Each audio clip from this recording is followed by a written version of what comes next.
All right, we'll call the August 21st, 2024 regular session to order. It is 6:02. We have all council present, Melissa Stimson being on the telephone.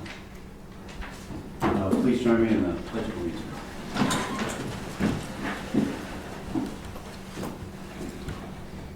I pledge allegiance to the flag of the United States of America and to the republic for which it stands, one nation, under God, indivisible, with liberty and justice for all.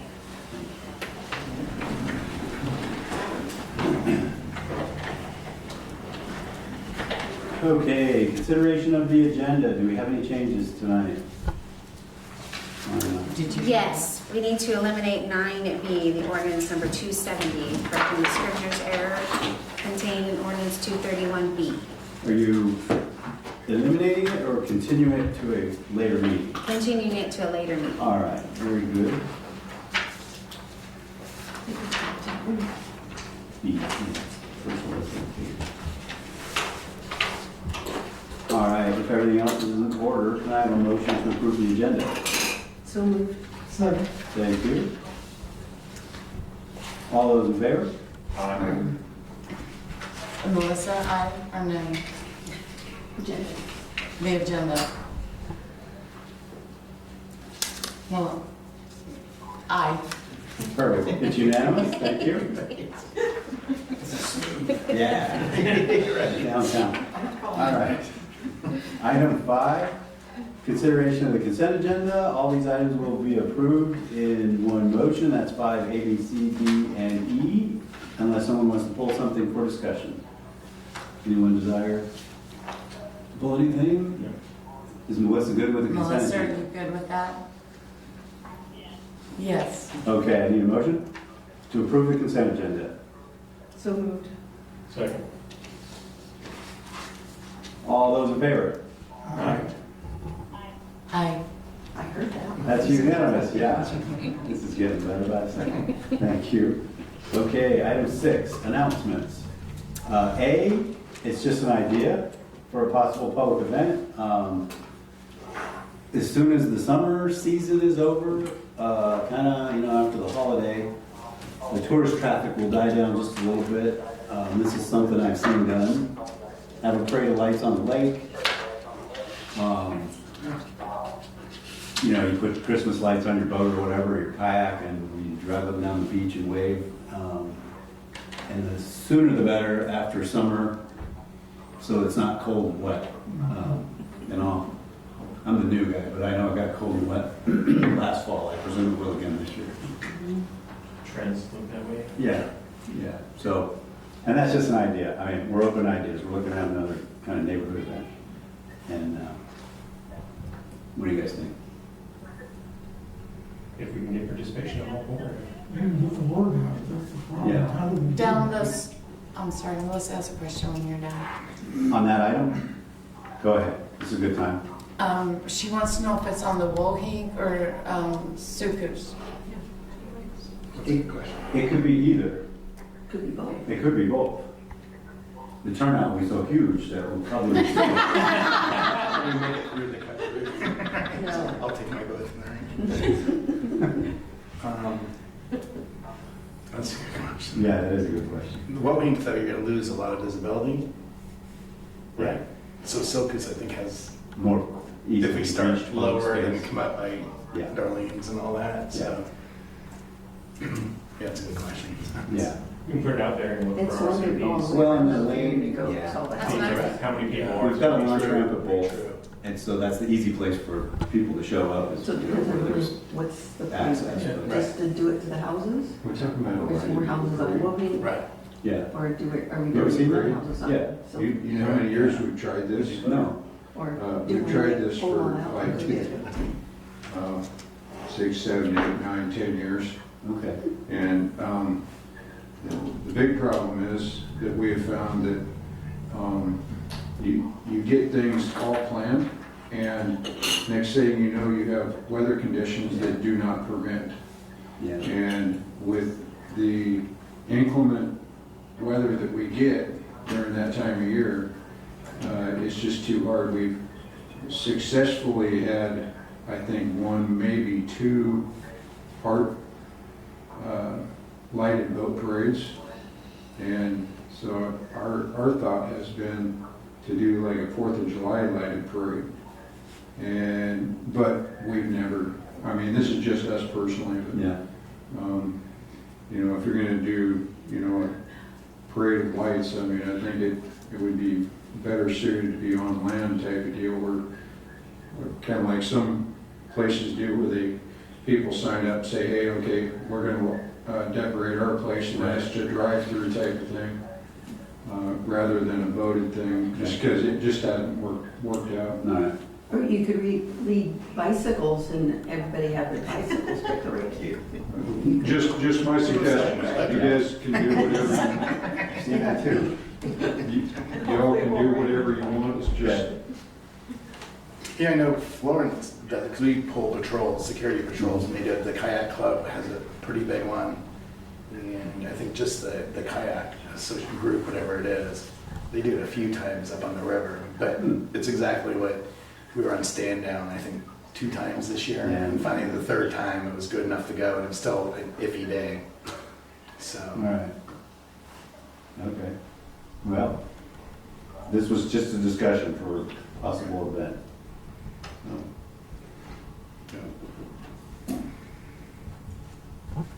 Or we just try it and go with it. All right. Let's go on to B. Maybe we could go to a planning class instead. But that's fun.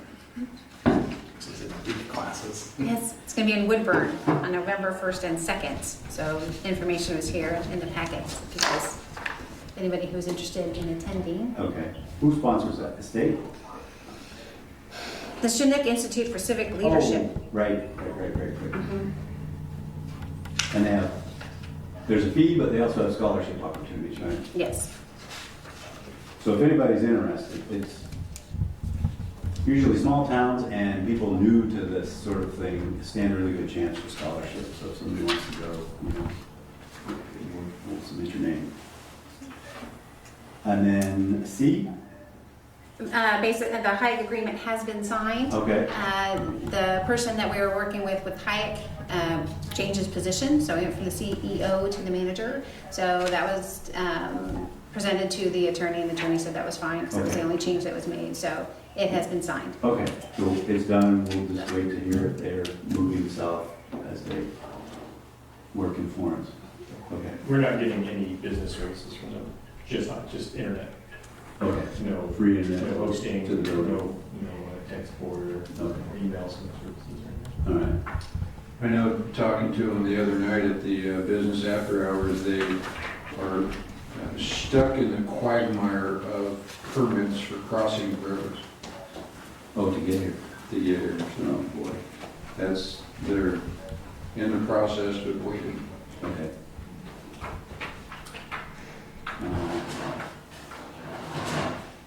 Thank you. What's behind the CEO moving to manager? That's just the name change on the agreement, right? The name didn't change, his position changed. Oh, okay. He moved from being a CEO to just the manager. That's not good. Are they downsizing? Wrong direction. Right? No. Oh, don't know, no. He's been That repurposed. was, yes, that was not alluded to. It was just the fact that he, because he had his position on the contract, so it needed to change. Okay, gotcha. All right. Okey-doke. Item 8. No, Seven. sorry, 7. Item 7, citizens input.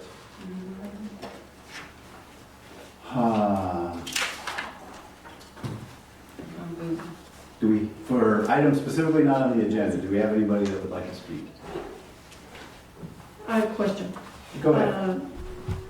What it says is not on the, for the hearing, but also, I might note that it is, that your own lawyer pointed out more than once that you really can't limit to things not on the agenda. That's what people come for, is to talk about what you're talking about. So I would like to read my letter, because you guys no longer read the letters out loud. You can do that when we get to that agenda item. Okay, It's on the agenda for discussion, so I think you misunderstand. Citizens' concerns for items not on public hearing, it's anything not agendized that you would like to bring to our attention. The actual discussion of items, you should hold your comments until that item. If you would like to state your piece now, that's fine. I don't think that is very clear in the instructions, but I think I've got it. Okay, well, we're trying to follow the open meeting law, but you're welcome in either one, but I suggest it goes with the agenda item. so That makes the more context- sense to me than having to present it at whatever point they say citizen discussion. Sure. It makes more sense to me. Okay, Okay, Thank sounds you. good, I'll wait. And also, Jeannie Jackson, I also, time and again, I say the same thing when I get a chance to talk on number 7, is why are we so limited in what we may talk about? Pretty much everything relevant in the city right now is on this agenda, so it makes it hard to talk. And thank you for explaining we can talk later, but I would like to talk about a number of the things on the agenda, but since and I would like to use the time now. What we used to do is send you a letter, and then we use the 3 minutes to talk about something that wasn't in our letter. But now, I don't know, it's very hard. I don't find, everything I want to talk about is on your agenda, Great. and so I would like to have more freedom of speech. I would like to know how it is your attorney says. People may talk about anything they wish to talk about, but I'm hearing differently from the council. So I just find that very confusing. okay, thank you. Anyone else? All right. Now we'll go on to item 8. I don't have anything to report. Water quality, any change? About 10 days ago, there was a report of some algae seen in Silkhouse, but we've been watching it to see if there's been any problems, or it grows and it disappeared. So the water is clear again and no issue, but we did report it to the state and they were watching it also. Okay.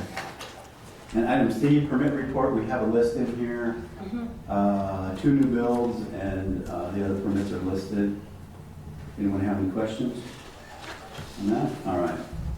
Let's jump into new business. Item A, resolution 2024 number 8, establishing fees and charges for collection services added to unpaid invoices. There is a resolution in your packet that agrees with the contract we now have for services. So I need to read the title. This is Resolution Series 2024 number 8, dated August 21st, 2024. A resolution establishing fees and charges for collection services added to unpaid invoices after 90 days and establishing an effective date.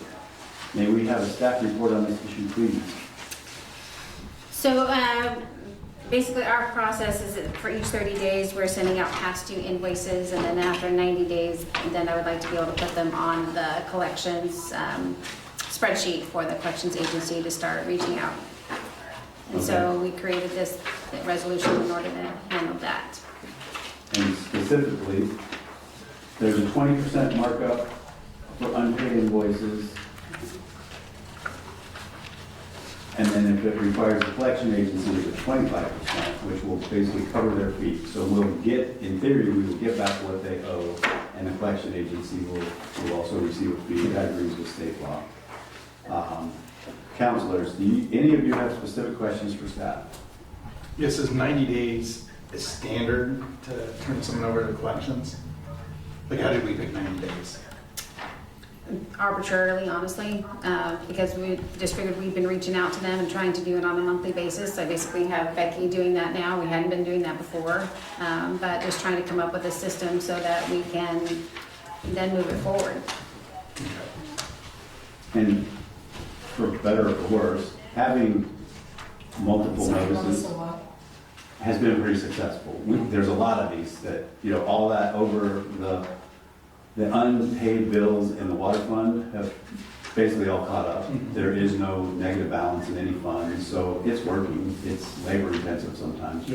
But I figure after 3 strikes, it's fair to go to collections. We probably could sooner if we desired to, but that seems to be working and keeping it at a local level. And if they don't, turn it over to them Okay.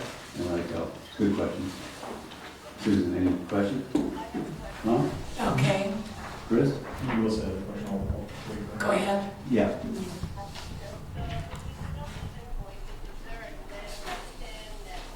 Yes, net 20.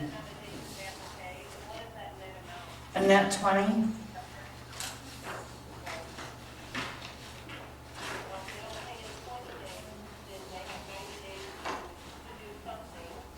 Correct. They have 90 days to do something, to either pay or, and then what else?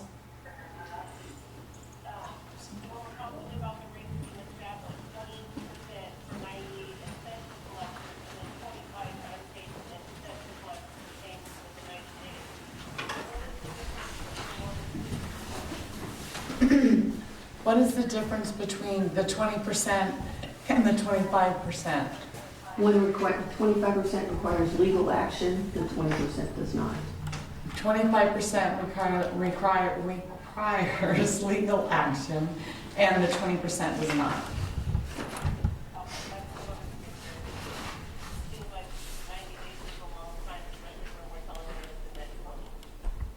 Okay. Everybody's shaking their head. So basically, on our invoices, it says net 20. But the process is, Ben, nobody's followed up with them really ever. So we're kind of being a little bit lenient, and we're doing 30, 60, 90. Gotcha. But the invoices themselves do say net 20. Okay. And then the 20% is collection agency required if they require some legal activity, their own attorney, they make it 25%. So they're just adding 5%, and that's their risk, they deal with that with their own attorney. And I think that typically means there was a lien, correct? When it required legal, there's someone else that does a lien, records a lien. All right, any other questions down here? So was that, is Melissa good? Did they answer your question, Melissa? Yes. Okay. Chris? Other questions? All right. I would entertain a motion to adopt resolution series 2024, number 8. Thank you. I need a second. Thank you. How about you, Melissa? Oh, no. I'm Sorry. I All thought in it was favor? aye. All in favor? Aye. Was that enough? Aye. Okay. Yeah. All right, that's unanimous, thank you. All right, next on the list is ordinance 270, right, that's continued, okay.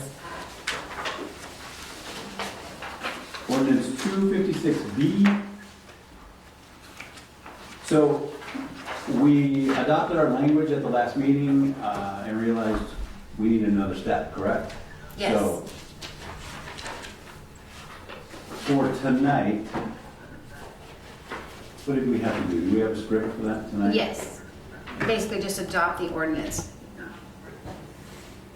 That is- Okay, so we just have to read the title and adopt ordinance, right? We've done all the proper steps and it was noticed. Okay. Yes. So, ordinance 256B, an ordinance amending chapter 123, the title 12 of the Dune City Code of Ordinances entitled short-term rentals and other matters properly relating thereto. Does anybody have any questions or comments? Not on this, but are we gonna get input from the audience on these? Oh, Just a second, I'll ask him. She wants to know if you bypassed B. Yes. that was continued. Yes. That was continued. You're welcome. Your instructions at the You're top right. were. You're right. I'm sorry. Let me back up 1 second. Did anyone have a comment in the audience on Resolution Series 2024-8, the first one, the fees for collections? I don't think it affects anyone in the audience, but seeing none. Oh, this is in the wrong spot. 270 was continued, correct? Yes. And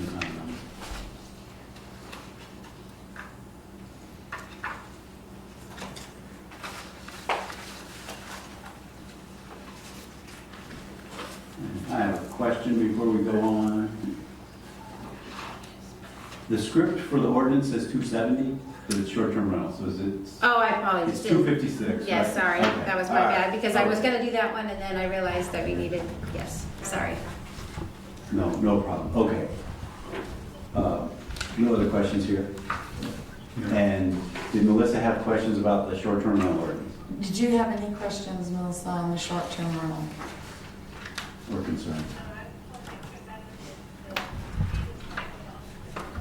Is that the completed final document? Yes, and it's Yes. exactly what she saw at the last meeting. And it's exactly what you saw at the last meeting. It hasn't changed. Thank you, Shazia. Except for, there was those 2 corrections that we did, right? Oh, I'm We did the sorry. 2 amendments. You're right. So those should be in there, Out of the discussion we had, yes, Right. you're right. the to be determined and the changing the transfer time frame from 60 days to 30 days. Understand. You're correct. Okay. Comments from the audience on ordinance 256B, the short-term rental revisions. Anyone? Well, I will just say I continue to be concerned that a lot of people, Will you state your name for the record? Jeannie Jackson. Thank you. My name is Jeannie Jackson. And yes, I continue to be concerned for all the people that have been concerned about them. And I thought, actually, at your meet and greet about the coming election, I thought that Melissa's husband spoke very well on the subject. I mean, he and Melissa clearly are concerned about short-term rentals too. A lot of people are. He said they live on Ford Way, where he said and on their street alone, there's at least 5 of them that he doesn't even think they're permitted. So, I mean, it's just something that people are concerned about. So I think it's going to be very challenging for you, but that's what I have to say, and I'm sure you're aware Thank of all you. these things. Do you have any specific comments to any of the language in the ordinance revisions for the record before we go on? Sorry, I don't have it with me. Okay, But I did attend the last meeting, so I heard your discussion. all right. Okay. We need a motion to approve. Oh, wait a minute, let me back up. This is a 2-step. Let's see, Dune City Charter, section 34.2 provides an ordinance may be enacted in a single meeting of the council with a unanimous vote of all council members present. Section 34-3 provides that both readings must be titled only. A, if no council member present at the meeting requests to have the ordinance read in full, or B, the copy of the ordinance is provided for each council member, and all requirements for posting and advertisement have been met. We met B already. So the first motion would be reading the ordinance 256B by title only for adoption. That would be ordinance 256B, an ordinance amending chapter 123 to title 12 of the Dune City Code of Ordinances entitled Short-Term Rentals and Other Matters Properly Related thereto.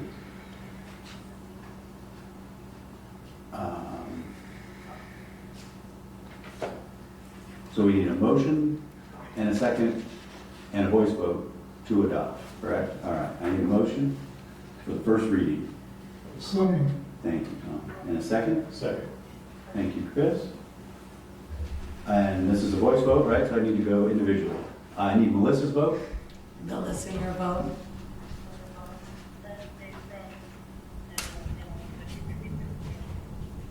Pardon?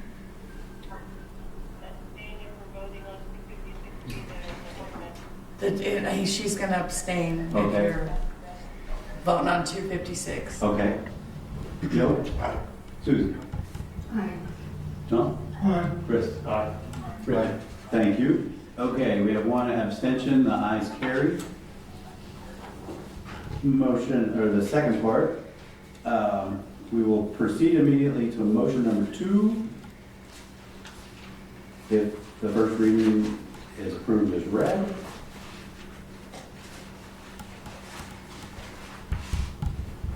Ordinance 256B, an ordinance amending chapter 123 to title 12 of the Dune City Code of Ordinances entitled Short-Term Rentals and Other Matters Properly Relating thereto. This has different questions. Do any members of the council have an actual or potential conflict of interest? Joe? No. Susan? No. No? No, Chris? No. Rich? No? And does Melissa? Melissa? No. Okay. All right, now we need a motion to adopt for final adoption, correct? Motion for the adoption of ordinance 256B as presented. We have no proposed revisions, no conflicts, so everyone is eligible. I need a motion to approve. I move we approve ordinance 256B as written. Thank you. And a second? Thank you. All those in favor, and this is another voice vote, right? Joe? Aye. Susan? Aye. Tom? aye. Chris? Aye. Rich? Aye. And Melissa? Melissa? Abstain. Okay. The ayes have it, we have one abstention.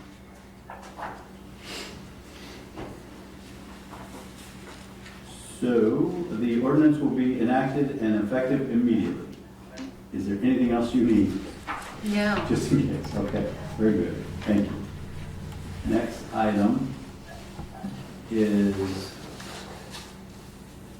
if I have all my tabs in the right spot, Resolution Series 2024, number 9. A joint resolution of the City Council and Local Contract Review Board opting out of the public contracting rules for the City of Dune City and adopting the Dune City purchasing policy. The entire policy is attached. And the reason that title reads like that, state law says a city can have a local contract review board and review or refer to city council, but in smaller communities, we don't have the staff to have a separate review board. We generally don't have very large contracts either, so there's an option to opt out. So we simply have to state that, we opt out. So all those contracting decisions that aren't handled at staff level will come to city council, there won't be any other review board. Anybody have any questions on that? Okay, the purchasing, before we read this for approval, there's a number of tabs in here, and sadly, this comes from the Oregon League of Cities. So they gave us a model policy that complies with all state law, and I believe this was marked up to make sure it complied with Lane County as well, and sent to us. There's a number of tabs, and the pages are not numbered. So if you go to the first page of the purchasing policy, it quotes all the applicable state statutes. So none of these are really subject to our revision, we have to comply with state law. Page 2, we don't have any proposed changes. Page 3 or 4 or 5 or 6 or 7.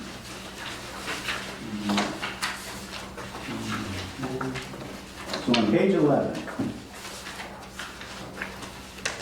item D, authority of city administrator.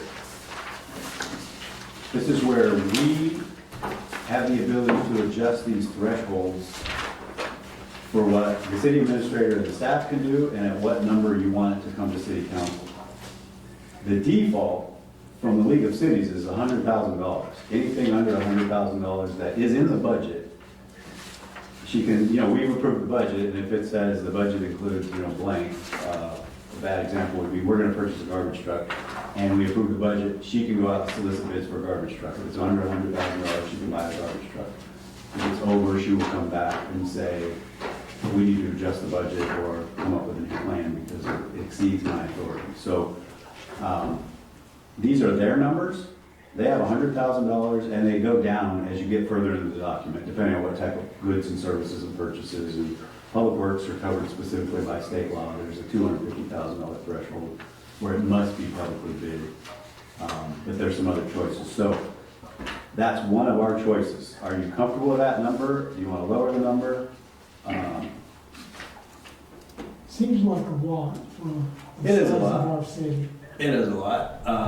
And most of these things are presented, we have a discussion anyway. We'll say, we've seen the item and we say, yeah, we're ready to act. And then if it's under 100,000, she would carry it out. And if it's more than that, it would have to come to council, or you could say, I want to see those bids, put them on the agenda for approval. You can do that too for any of those items, so we generally don't have, I mean, our monthly finances are much smaller than this, so. But yeah, you could put $10,000, you could put whatever you want in there. Lana, what do you think? Yeah, that's a large number. Yeah, I'm just thinking, I was thinking liability or. No, because we have to get a bond for that amount, so whatever it is, our money's secure. If it was misspent and we're bonded for, she would go to jail and we would get the money back from the bonding company. So, We would be all disappointed. Very yeah, disappointed. and we would be disappointed, Guilt trip. which is probably worse than jail, isn't it? Yes, That's right. To disappoint us. yes. So, yeah, it is a lot. I mean, it could be, I don't suggest you put it too low, or you're gonna delay, taking care of business, right? It's But just a large percentage of the amount that we have to operate on. it is, How about 25,000? Yeah, I was thinking 20 or 25 in the ballpark. okay? Anybody else? That's our number, but 20? 25? Which one do you like better? 25. Rich?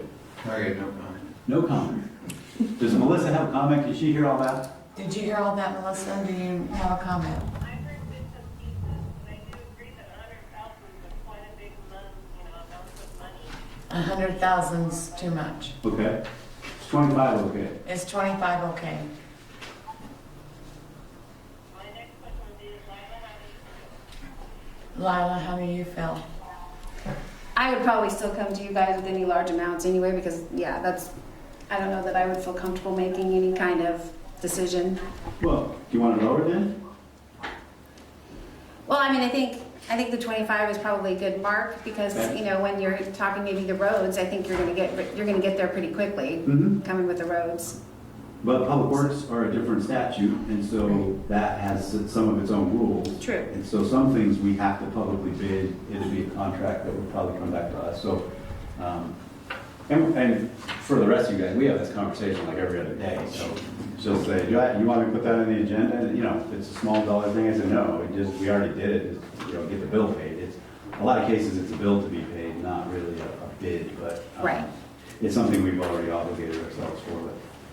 Yeah, we can put any number in there you want. I mean, if it's, Oh, she's. it's also by resolution, so it's easier to revise. So we can start at 10 and 2 years from now say, you know what, it should really be 25 or 20 or whatever the number is. So doesn't bother me. Or leave it at 25 and when you're uncomfortable, you bring it to me, we decide whether it goes on the agenda or not. Perfect. Okay, all right, and we'll make a note. That $100,000, it's in here in like a dozen locations, but we'll make that 25,000.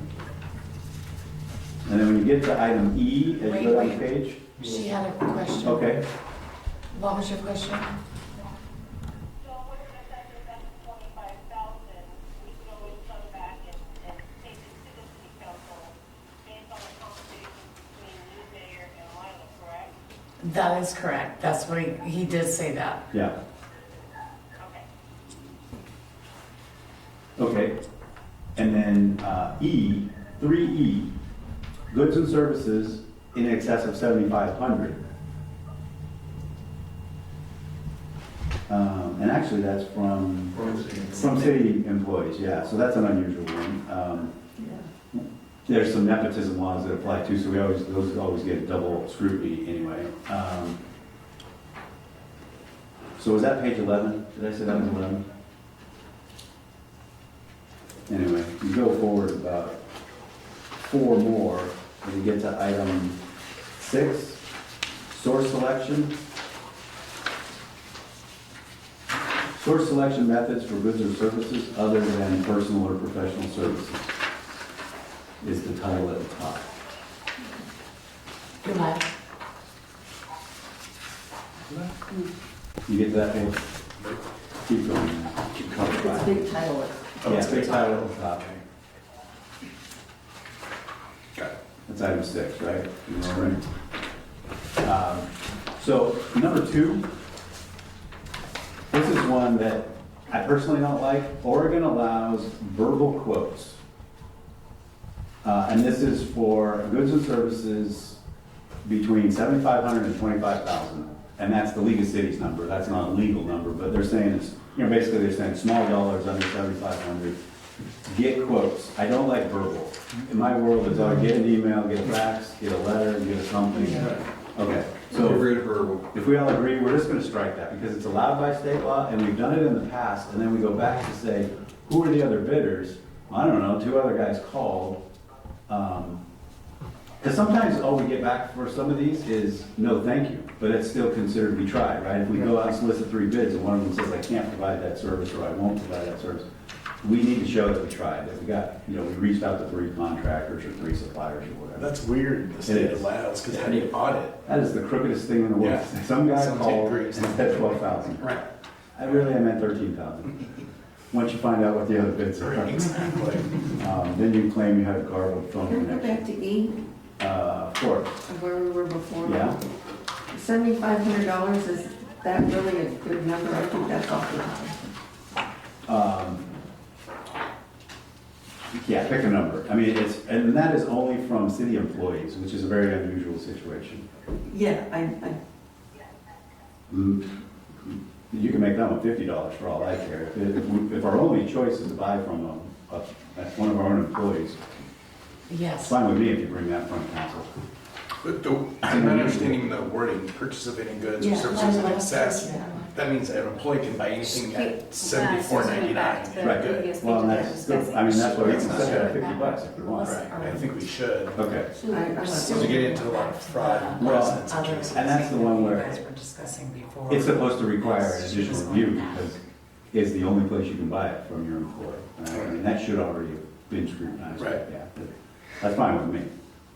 You okay with that, Lila? I didn't hear that honestly because I was talking. Make it a much smaller number. Yes, please. Like $99 or something. Perfect. Okay. I would think to keep the city clean is just any.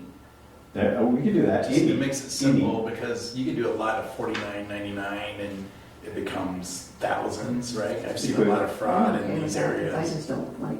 Right. Yeah. No, I don't like Just either. be clear, so no one could also say the city is funneling stuff through their own employee. It Right. just takes that out if we just put 0 Okay. all. We'll put any purchase of goods, and that way it's not left to staff. Right. Okay, that's fair. All right, anything else in there? I didn't mean to jump way ahead. I didn't have any other things highlighted. I focused on all the numbers and stuff where we had to make sure we're comfortable with the numbers. So the recommendation is, and this is not what Lila does without supervision, this is the way we get the bids. So it says under 7,500, any method practical, direct negotiation, solicitation, posted on Domain Star, depending on what it is. Shop online, for office supplies, you don't need 3 formal quotes, you can shop your supplies and pick what you want. So, Are you good with 7,500? That's awfully high for office supplies. That is awfully high. well, but it could be bigger than office supplies, I don't know. Yeah, I'll leave that to you. I mean, That's why I want to ask. but her this what is she's just comfortable how with. you solicit it, not whether it comes to council or I know, anything. I just want to know what the number she's comfortable with, that instead of a large number like that. And is there something, Well, wait, before, make sure we're asking the right question, because that gives her maximum flexibility to get quotes any way she wants. That gets us the best price. We're not bound to, put an ad in the paper and see if anybody shows up. That's actually, in theory, will get you better bids. It's not a too high of a number, if you know what I mean. well, I think it is, or I wouldn't have brought it up. Okay. So, What number you want? I'm waiting for input from anybody else. I think they can get bids. 2,000? I don't know, and it doesn't say it comes to us. Do we get to see those before the purchase is made, That goes back to the first one. Anything under that 25,000 is handled at staff level. So all the normal operating, paying the bills, soliciting the insurance and all that, if it's under the 25,000, it just gets done. And if it goes over, like we'll have later, we'll talk about the auditor, it'll come to council. So, once again, I think the language is weird. You know, the city administrator may use any procurement method. Like, what the heck does that mean? Any practical. And I'm a procurement person. Well, there's a list of possibilities. Yeah. But yeah, those are the, I mean, that's the number you pick, right? I mean, it's considered a small dollar. You don't have to do a formal, you can save the price of a legal notice. As you get to bigger, it requires more formal steps, and they take more time and cost. Sometimes it costs money.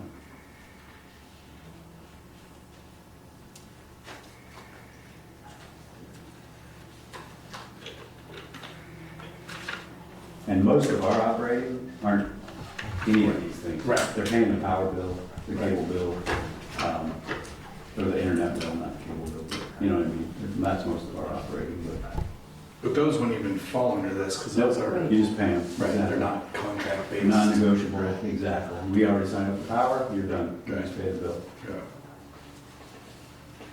Do you like 7,500?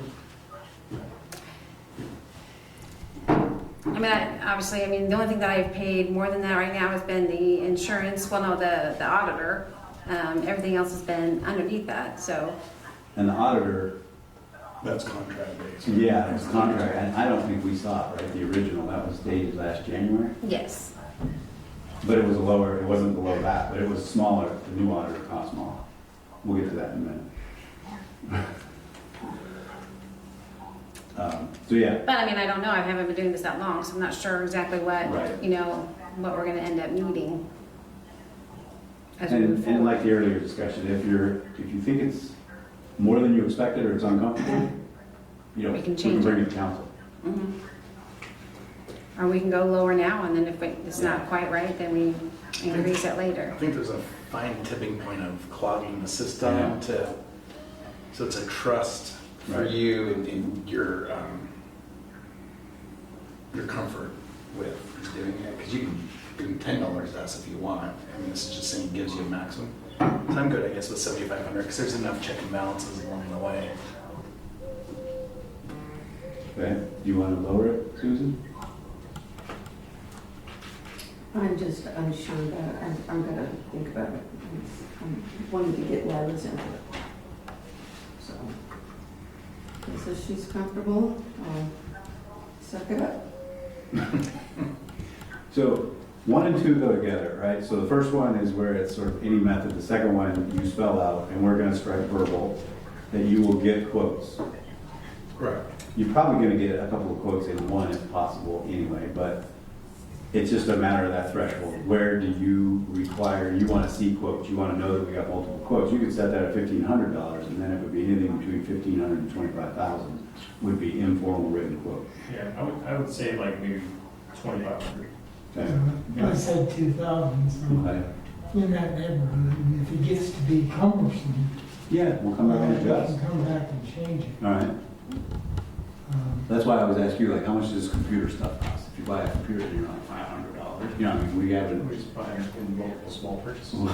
The first camera was $80. You could get a lot. Rich, you good with like 1,500 is not much money, so, but I think that's pretty fair.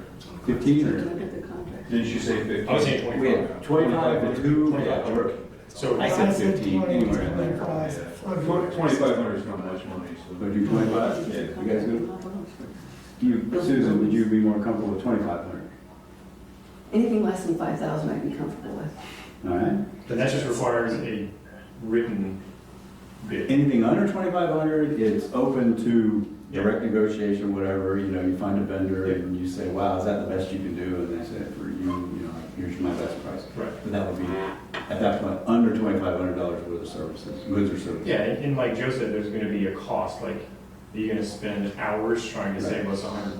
Right. No, it's not worth the And there's personnel cost. potentially bigger costs, like if I had to put a legal notice in the paper, Yeah, and you can only do it once a week, you know, it adds 2 weeks to that solicitation, so. See, is Melissa okay with 2,500 as the threshold? Are you okay with 2,500, Melissa? Letter, are you guys talking about what number? What number are you guys talking about? That's the item 6, Item 6. source selection methods for goods or services. Under A, Small. items 1 and 2. we would make purchases less than 2,500 where it says 7,500 or go to 2,500, which makes item 2 between 2,500 and 25,000. It would follow that procedure. Are you okay with that? There's no page numbers, so it's I hard to tell you what page. It's probably about page 20. It's approximately page 20.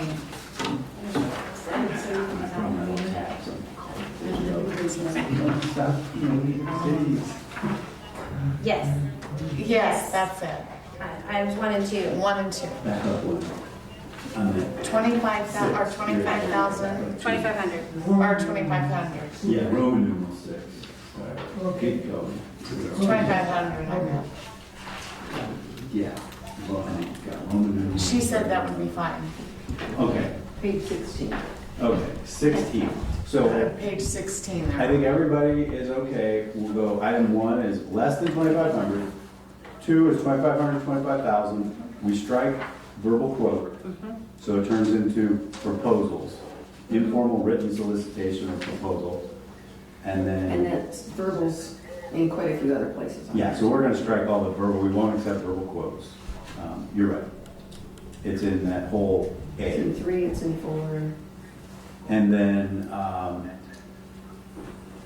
B is 25,000 to 250,000, and this is where we get into what the law requires. So 25,000 is still in solicitations, but it gets more formal.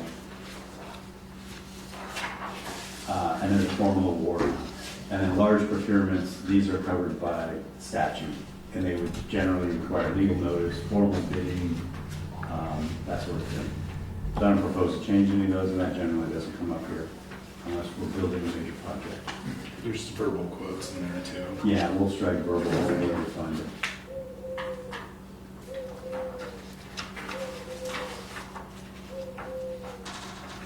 And then we get into request for qualifications, which is a non-dollar amount. That's where you have performance or qualification-based selection, so it's not price dependent. Generally, that's engineering, architecture, things like that. Direct negotiation. There's a number of sections in here I don't know that we will ever use. It's got direct negotiation for projects up to 75,000.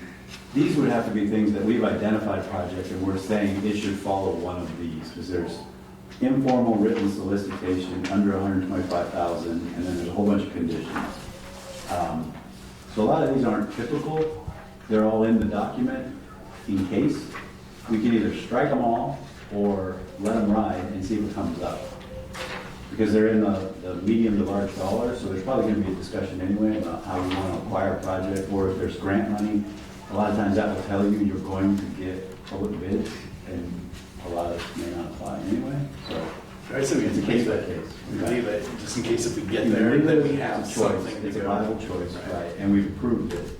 But yeah, I don't know that we'll probably get into a number of those, and then, I think, yeah, there's one more tab. Boy. Way towards the back, which is a terrible description. Surplus property begins on 9. It's at the bottom of the page. It's probably another 8 pages. We're talking Roman numeral 9, IX, yes. And it's way down here, so keep going. So getting rid of city property, this is another one that's easy to get yourself in trouble. Find it? There you go. One more. That's where we get to the meat of it. So it starts at the bottom of the page, and then it gives you some allowable. These are pretty typical. This is allowed in Oregon, and this is typical for government entities. We can give it to another government entity.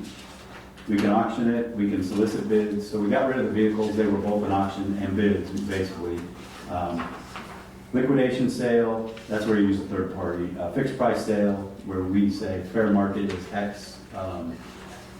Trade-in, that works well for office equipment, if they will haul off the old and say, we take $100 off, you know, the new one, and this goes with it, and that satisfies a lot, you don't have to deal with it. Donations to nonprofits. And then minimum value, this says $500. We can make that $100, we can make that $25. But right now, if it's under $500, you can make it disappear. That's a pretty fat number. You know, if you make it like $50, then no useful office equipment disappears and say, yeah, I didn't like it anymore, so I gave it away.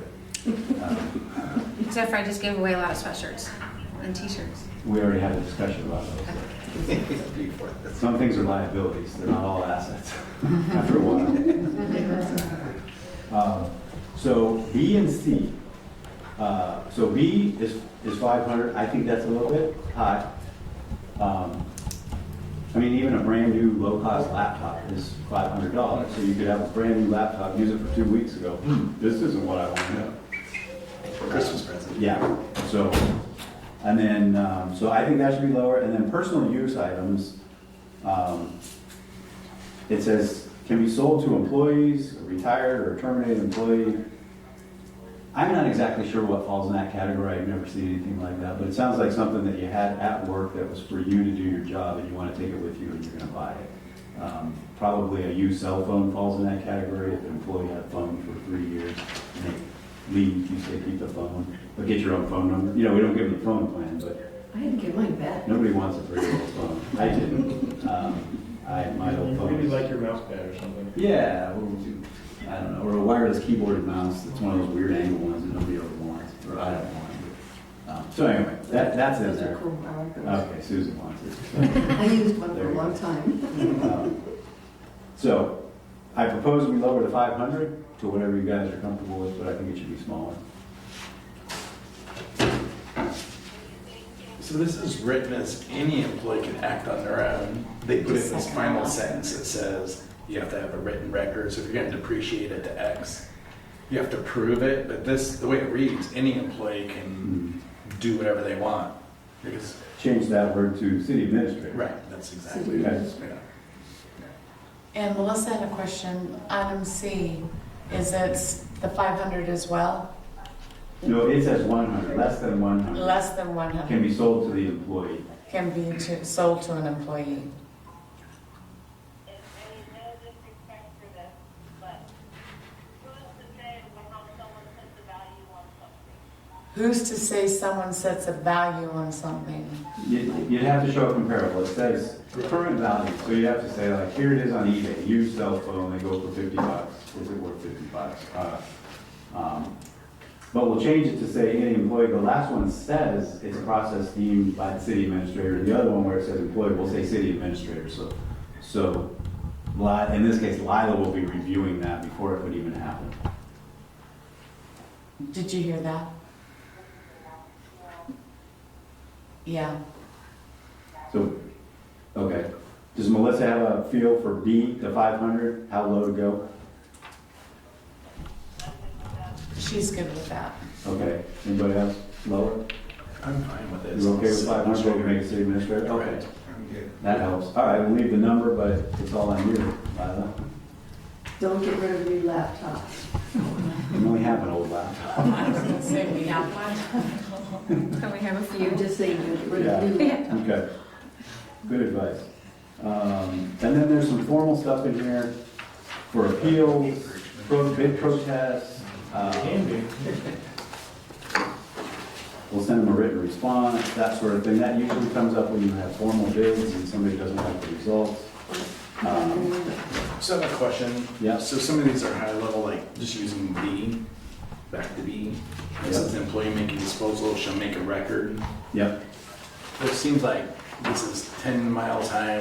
Now, is there a process at a lower level, like there has to be a document filled out to do this? Because they just say you have to create a record. What's that, writing on a napkin? No, you're right. I mean, it's something that's easy to make a template for. Right, Like, just have what is one it? form sheet. How did we get it? Just a log. Yeah, just to make it consistent so we don't have Yeah. handwritten papers. Because we should have certain things like, was it validated that that is fair market value and Right. what was the source? Because then it keeps us out of just this whole debate of, Yeah. oh, you're cooking something. Well, and good point, but to this point, this hasn't come up in the last year at all, to our knowledge. Right, that's my other And question, how often? When I was appointed, I asked about a purchasing policy. I asked Jamie, because some things came to us, some things didn't, and I was wondering, like, where's this number? We started searching and we found a couple of purchasing policies that have been, they probably came from League of Cities, and they've changed over the years. So the last one adopted, we found two purchasing policies ago was the one we found, and we started reviewing it. And then she says, wait, I found another one, or maybe even Lily found it. That girl knows how to research. She's like, you have 3 purchasing policies. Here's the most recent. And it was a hot mess. It came from someone else that had all kinds of statutes and like thresholds for everything. It was really complicated. Yeah. And so we decided that the current League of Cities, we called the League of Cities, they said we have one, it was just done a year ago, last legislative session. And there was a threshold to change, the public purchasing, the public works to 250, it went from, I think, 150 to 250. So this was the latest and greatest, and it's easier to read. Right. So we said, let's just, instead of trying to do all these revisions, let's just adopt a new one. Right. So to our knowledge, a lot of these things haven't been really an Right, ongoing not an problem. issue. They don't come up very often, but Okay. good point, if it does come up, We better just to have have it in writing something and then have there. a policy, right? Now we have a threshold for, if it's under this number and it's in the budget, just get it done. Right. And if it's over that number, bring it to council. Okay. So, all right. So that was everything I had tabbed in the policy.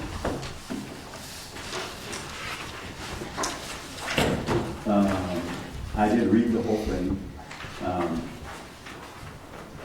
And while you guys are thinking, does anyone in the audience have any specific comments on the purchasing policy?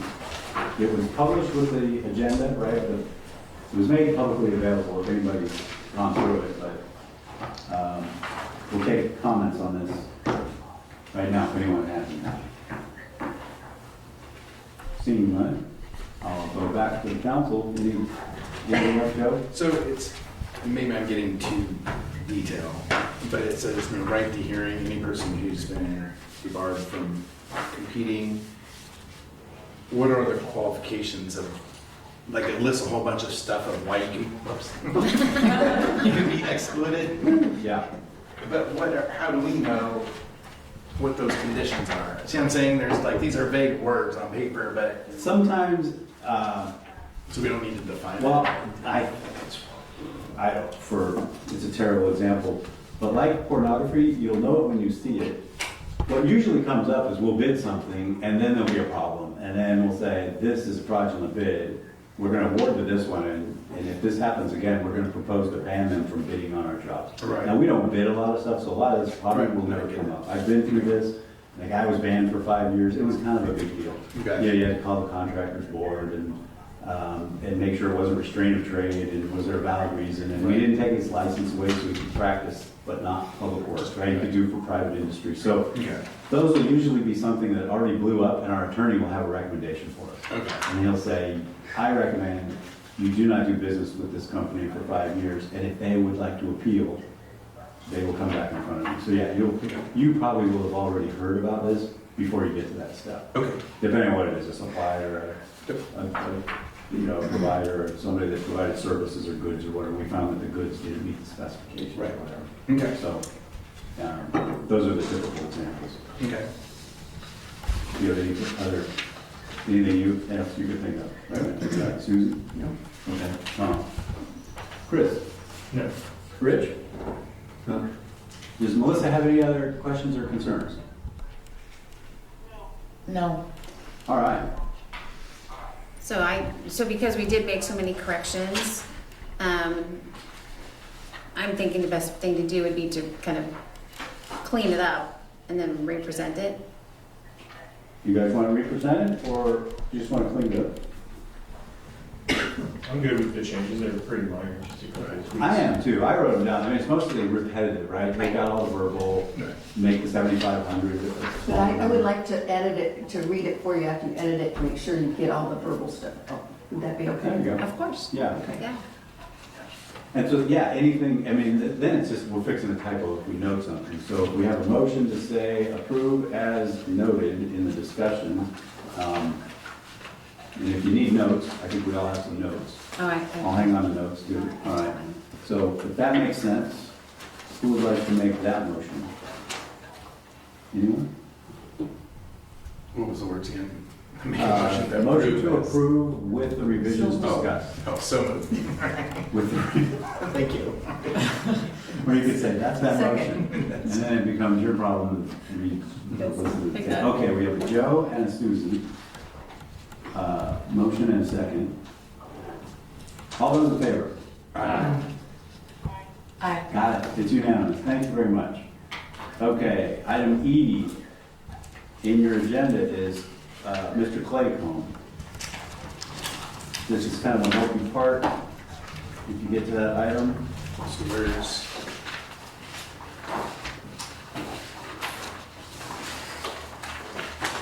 So, for reference, the code enforcement ordinance is in your packet, right? Everyone has that in the packet? Yes. That's just for reference. And I would like to point out, it's on page 5 of the code enforcement ordinance. Abatement or correction, assessment of costs. 36.090. So, Mr. Claycomb removed a lot of vegetation and cut some trees in the riparian area and on the property on the lakefront. He appealed to council and lost that appeal. But in his appeal, he pretty much made it clear, he did cut those trees and remove that vegetation to improve his view. And we fined him, we adjusted the fine that was recommended, we had a robust discussion, he was fined. He was charged the city's cost for putting this whole thing together. And then he was asked to do the remediation. To date, he hasn't done anything. I think, without our knowledge, City Administrator Mills gave him an extension in writing before her retirement. So he came in July, because we put him on the agenda and said he was overdue. We gave him at the meeting, it was Melissa's suggestion, 30 days to report back on his progress. It was 60 days later, we sent him a letter, we discussed. It appears he hasn't made any progress. He said he wasn't able to find anybody. We've supplied him with the name and number of a local that does that work. He can hire anybody he wants, but we found somebody that is local. The state's webpage has every firm that's ever done one of those reports. There's like 100 firms, so they're out there. All the rest were out of town. And in that time, he cut another tree. And we've got pictures in the backup. There's another large tree that, in the appeal, it seems to me, he said that some of the trees probably were viable, but some were unhealthy. If they would have been inspected by city staff, those wouldn't count against you, right? If you took out an unhealthy tree or a dead tree. In his appeal, they said he took out all the dead trees and some. So my conclusion is he just cut another viable tree, a healthy tree. My understanding is he told the neighbor he was going to make a totem pole there. So it was a pretty good sized tree. So anyway, here we are. In the abatement and correction, if he doesn't, we can choose to abate and send somebody out in that riparian area to do the assessment and to replant that area. There will be a cost the city would bear, and then we could add that to the fine and lien the property. So it's up to the council to decide. And the final answer is not tonight because he actually has, we gave him a month. Once we found this out, we gave him 30 days. We were a little bit generous, but we said, yeah, until the end of August to make that part happen. Since then, we also had the other tree to add to the list. But, so this is more to direct staff. Do we need to be prepared to do this for him or give him more time? The second tree is a second, this new tree is a second, probably an egregious offense after all this discussion. So the council should set that fine as well, because it's probably going to be more than the staff numbers, right? And then send them a note and say, now we're fining you X for this one, now you're up to this much money. And if you don't take care of it by date certain, the city will. And then we have to, if we decide that, then we try to find someone to take care of this and do the plantings. And Has he paid the first fine? no. And wasn't that around $5,000? Like 4758 or Yeah. something like that. Yeah, Yes. I think it's gonna be a fight all the way through. And I on think the, so. and on the second order that he was sent, his appeal period has passed. Okay. So he was given 10 days, 15 Okay. days, and that To time has respond. passed. And just to think about in the back of your mind, at a future agenda, we have a model ordinance to be a participating community in the flood insurance program. We have we have to adopt a model ordinance. We have one, and there's been drastic revisions over the couple of years. So through the state, we have a model ordinance from FEMA to adopt. And with that, we have to adopt the, I don't know what the plan is called. Hazard mitigation. There's hazard mitigation, and then, and it goes hand in hand with species preservation and threatened and endangered species and all that. So, that comes with a guide, with a bunch of pictures, and it says, all this lakefront is wetlands. It's already mapped, right? It's on the map. That's why FEMA is sending us this stuff, and the state. And it says, when we adopt that anything removed is replaced at a minimum of 2 to 1. So if there's any restoration required, right now, if he just goes out and does it, he's just basically replanting what was disturbed. But this guide, once adopted, in a meeting or two, it's 200%. You know, you take out 10 trees, you put back 20. If they're bigger trees, you put back 30. If you can't put them all in that area and you have to do them somewhere in this reach, and you reach out to the county or somebody and say, where is there an area where there was, you know, land disturbance or fire or whatever. Some of these, it's 5 to 1. So if it's not taken care of, and the county or the state get involved, it could be much bigger. You know, you could be buying, I mean, if you took 50 trees out, you might be buying 250 trees if you had to replant someplace else. I mean, that's kind of worst case, but that's the plan that the state has adopted. And we either have to adopt that, or we have to do it case by case on our own and hire an environmental or engineer to do all those. So it's advantageous to us to say, you follow the plan when we get to that. So, yeah, so long story short, it doesn't get easier. So what's the pleasure of the council? We make it happen and send them the bill, which also is an example for anybody else thinking that no one cares. Was it made clear to him that that's the next step? No, we've been doing research, that's what I brought up, but it's in the code enforcement, it just said you have to, and you gotta pay the fine. And when he left, he said he would, right, he agreed, he would find somebody, and it hasn't happened, so that's, and maybe that could be one more step, right? I mean, we can follow up on that and the other and say, okay, this one, the appeal period's run out, and the old one, here's the final answer.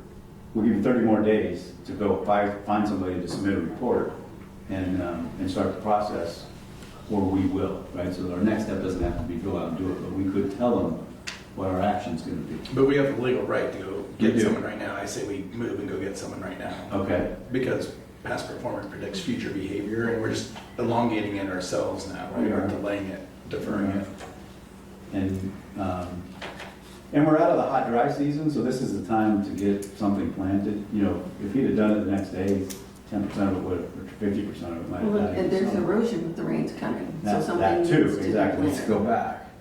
That's what we're really trying to fix, is sediment control and erosion, and, so that's kind of where we're at.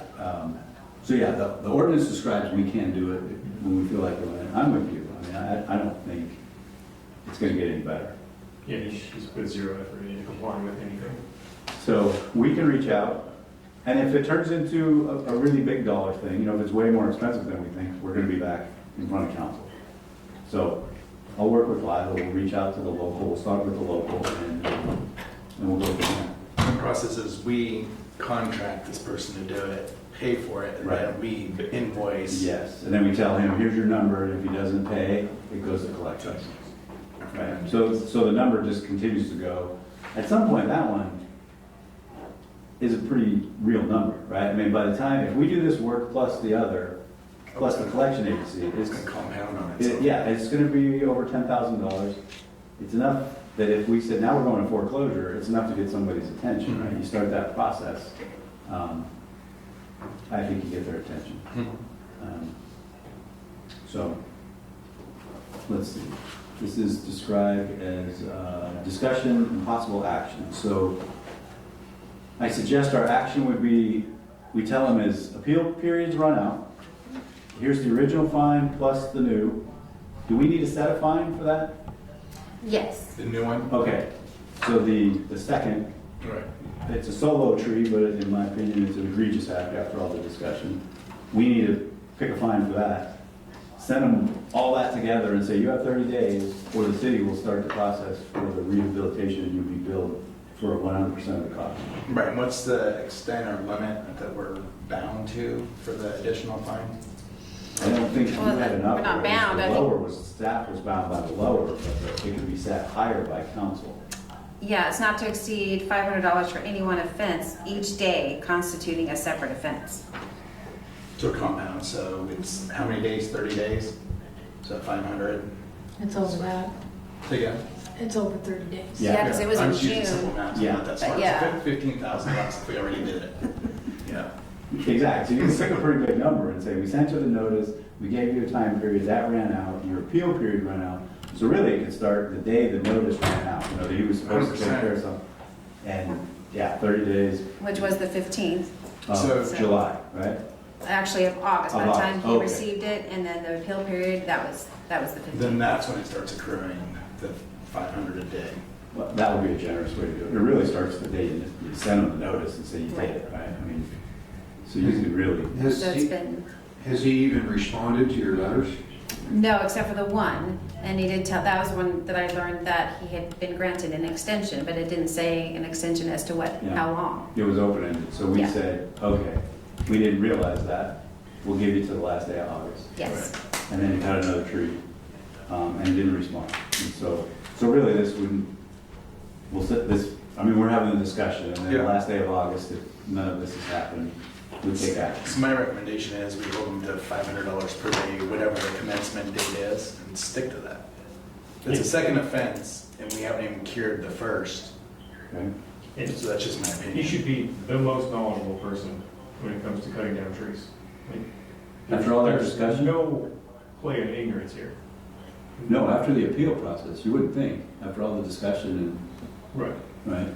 I think we're at the point of enabling this guy. We're being almost too nice. And he knows it, and that's why he cut more trees. But I think There's we're- some language, I mean, there's been words shared with the neighbors that might not be appropriate. I mean, and it's third hand for me, so I don't want to get into that, but it doesn't appear that he's really concerned that the ordinance Right. has a lot of teeth in it. But again, we're bound to $500 a day is the maximum. Yeah. So, And last time, we just I don't- arbitrarily picked a number of days and said, that's how we got here. Yeah, in your version, yeah, it's like, oh, it's a lot more it makes it days. simple. The clock is ticking. Yep. I don't believe that it's gonna matter what we decide, because I think it's gonna end up in court anyway, so I think that's where he's gonna take it, because if he hasn't responded to it by now, he's just waiting until it ends up in court, so. I think from a number perspective too, it's 500 a day. At some point, we need to say, until this is done, because we need to be prepared to send it collections. They need a finite number. And the good news is with our collection agency, they will deal with the legal. Well, Right, so once it gets to them, and I think it will, if we said, you know, it's 500 a day until we get to 10 grand, and then just, But then we got to, so this is where it gets, because I don't want to be the entity that makes the national news and say, you cut one tree, and it's $305,000 and, you know, and climbing. Right, but we already earlier said you have 90 days, Yeah, so, we've given them a lot of days. yeah, so, but in this, you'd have 90 days, again, from whatever order the default before he would have to pay, correct? Before we had set it to a collection We agency. just approved, but his original is over 90 days now. Well, that one can go, I'm talking Yeah. the new one. Well, even this one though, because it actually happened in June. So, yeah. Yeah, But that's not a final order where that's a, right, that didn't have a fine associated with it. That so was- we gotta wait till What are we you get the gonna do? final order decision, then that's when really the 90-day ticker starts. Well, According to what we agreed to earlier, correct? I think you could provide very specific direction because, like we said, that was for routine billing where and it's just a letter and people have been paying it. If you have an egregious offender and our direction is you know, Well, it one says- more notice after the 31st, and that's it, and we tell them that, you know, we're going to collections, and it's everything. But if you look at number G, unless prior arrangements have been made with the city recorder, if the penalties assessed are not paid within 30 days, calendar days of the date of the notice of imposition of penalty, the amount owed will be entered into the docket of city liens and will constitute a lien on the property where the violation took place. So, as long as we got 30 days since that notice, so, But then that means. I agree, we don't want to just do through it long forever. But so, we're hearing that language, from the first offense, that means we're gonna put an immediate lien on his property, because he's way beyond 30 Just days. give it an extension. Yeah, Only he's till next week. August Alright. 31st. Yeah, right, So right. if he doesn't And then we cure can by, act. then we We send could. it off. That one, The way that we could do reads. immediately. Yep. Yeah, we can send it right up to collections, and the other, just let it age out if we don't get a response, and tell them it's 500 a day. For those 30 days. Yeah. For the second tree, the second offense. And we have And then to the comment same. with interest too, right? Uh, So I think how those read, because I think we did in the original, so yes. Okay. When you send in the original notice, was there a description of the fee? It says until paid full percent. No, because we did not we did not assess a fee Okay. for the tree. So he's just notified that he's in violation of this thing? Yes. We were expecting a response, like, yeah, I'll take care of it, or what do you want, what do I have to do? Right, there's no dialogue back and forth, so now you can just show The up. only other thing we heard was, hey, I got an extension. We were like, "What?" Right. And so he brought a letter from Jamie, but it didn't have a date, so we gave him a date Hmm. to close that loop. So I think, Yeah, the concern is, I get that you don't want it to go on forever, but I think one of the easiest appeal kind of item, or a lawsuit is due process, right? If somebody Right. feels like you didn't give them adequate time, and your ordinance you just adopted said. Yeah, a good attorney will rip that apart. You know, I don't think it's gonna matter whether you give them 14 days or 45 days. I think the status will be the same, but we'll check all our dates and, you know, make sure and, but I think he needs to be told, like, your window of appeal is passed, yes, so on the second one, right? on the second one, the second tree, your window of appeal is passed, and you're allowed to be charged $500 per day until this is getting rectified. Do we need to state the date 500 starts?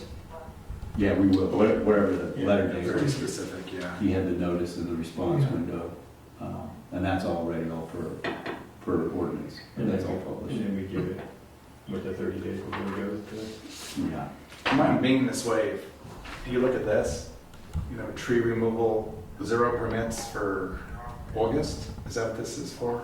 yeah. I hear chainsaws and I see tree companies all over Dune City right now. And so we gotta take a stand at some point, because it's that good old, just do it, nothing's gonna happen.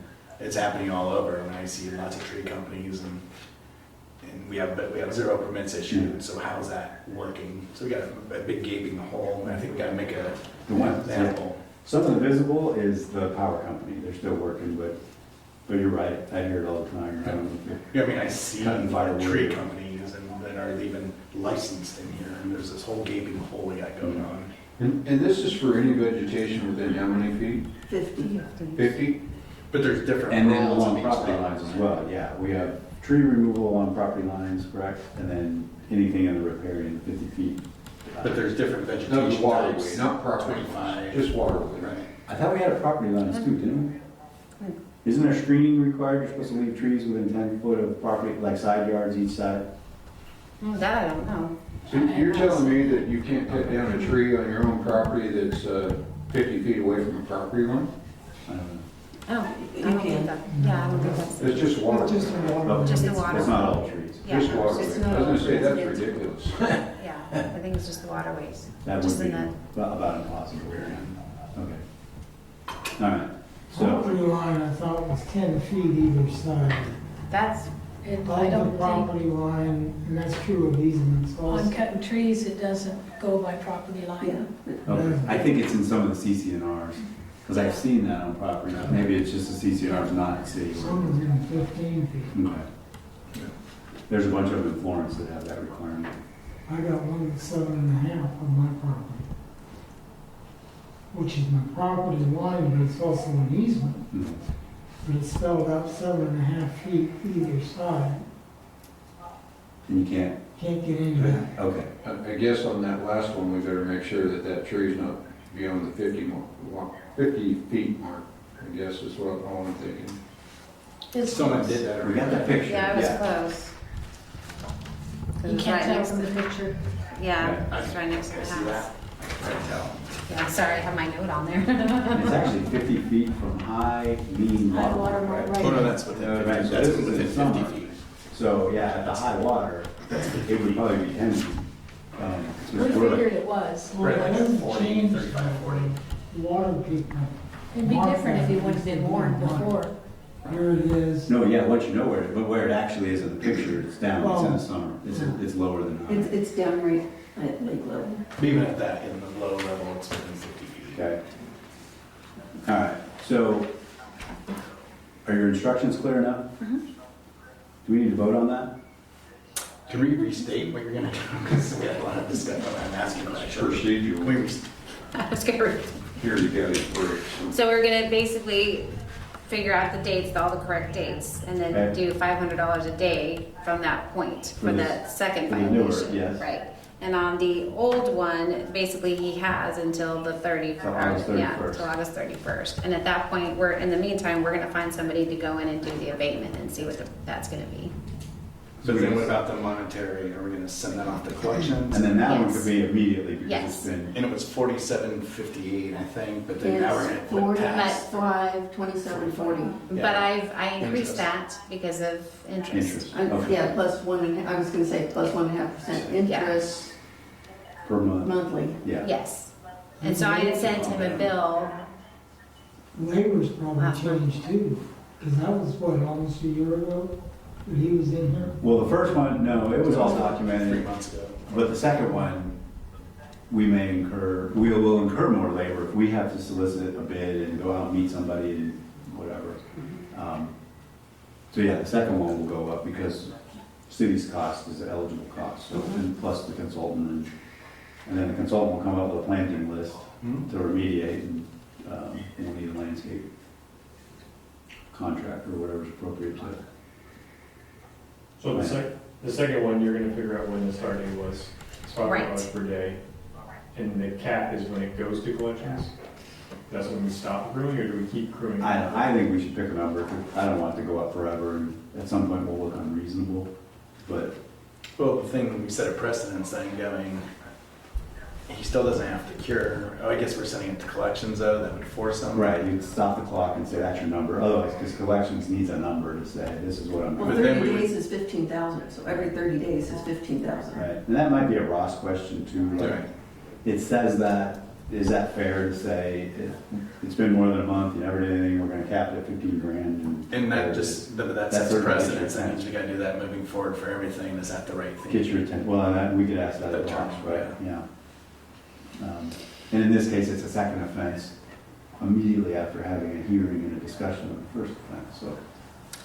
And that begs the question, so that date for the second offense, does that start when like on the 15th, when his appeal was technically over, where he had that kind of time in order Yeah, to, I think. so Like, if that you is would've 8/15. responded, Yeah. Yeah, you would handle it different. Yeah, so we know that date, that was August 15th. Okay, That's a very generous place to start. It is. Clock. right. So, we look reasonable. Is if he was working with the city, none of this would even be Right. being discussed. Yeah, there's no good faith. His original request was a year ago, Yeah. with our previous planning secretary, who gave him the words and the ordinance and the link, and then when in his appeal, he said he didn't know, nobody told him anything. He got a Give hell it of a all deal. the info, yeah, He really did. yeah. Most people would be under the jail No deal. and do what No deal. he just did. Anything. All I right, thought we were too generous. so we're good on instructions? Okay, then we'll report back at a future meeting, after all the dates run out, and then all the stats updated. Audit proposal, item F. Oh, wait, do we have any public discussion? I mean, we don't want to get into anybody's personal affairs, you know, it's an appeal and a violation, but any public comment on that? All right. We'll go on to our audit proposal. So for those that participated in our audit, we got that finally all done, and we were fired by our auditor. For lack of a nicer way to put it. They've chosen to not provide any more services in this location. So we solicited some audit firms, and we got a very complete response. Just one. Which takes us to that purchasing policy, right? Sometimes that's the best you can do. We got a list. Who's the list from? Elcott or League of Cities? For the auditors? Yeah. It was actually from our now past auditor. Okay. So But they it gave was us- a They gave us all state. the competition and said, here's everybody that does this sort of thing. We reached out to the list. We got one very complete. Is that what they want to charge? It's a bit more money. Yes. Well, this is out of control. It's a lot more money. I get audited every year for what I do in my company, and it's not even remotely close to this, and our audits are a whole lot worse. So, oof. The government audit business is a, Because we questioned, I think it was the accounting deal where they did it Cash to accrual. accrual versus Because they cash. did it wrong. well, Method of no. accounting, If- wasn't it? We're on the record, but I will carefully say that some of the questions they asked in their original, when they started, here's everything you gotta give me. I think some of the questions were answered incorrectly. No one asked for help. No one brought it in front of the budget committee where they might have had some people with a little bit of possible past history and knowledge. And so I think they went down the wrong road. I don't think they did it wrong. When you read all the other correspondence from them, I Right. think they were led down the wrong road and there were some Right. mistakes made in the kickoff. Well, the And fact of saying we use a cash and accrual based Yes. accounting in the same, Yeah. they knew that. It They got a said little it's twisted. totally wrong, so. yeah. And so we did a follow-up with them and said, we promise that will never happen again. And there's some few people, and they said, no, thank you, we're not in that line of work anymore, in that particular part of the state. Because I think they are in that line of work still, but not in this neighborhood. So, KDP gave us a very complete proposal. We are obligated to do an audit again. So the city used to be exempt from audits. It's based on dollar threshold and spending, and there's two choices for exemptions. We no longer meet any of the exemptions. So we're just over on the annual spend. Have we called out, as an organization to, for auditors, or we just taking a How many's on that list? recommendation? Oh, there was 4 pages, and I emailed them all. Eugene included? Oh, yeah, some They're are all over in the California, some are in Idaho, Yeah, So you some don't are. have to be here. They have to be Or- licensed here. They have to have like a CPA license in Right. Oregon or something. So yeah, it's a big list of Right. possible choices. Mhm. So, When's our audit start? So how much time do we have? right now, yeah. Basically, it's coming up, Yeah. it's that time again. They were gonna start in January.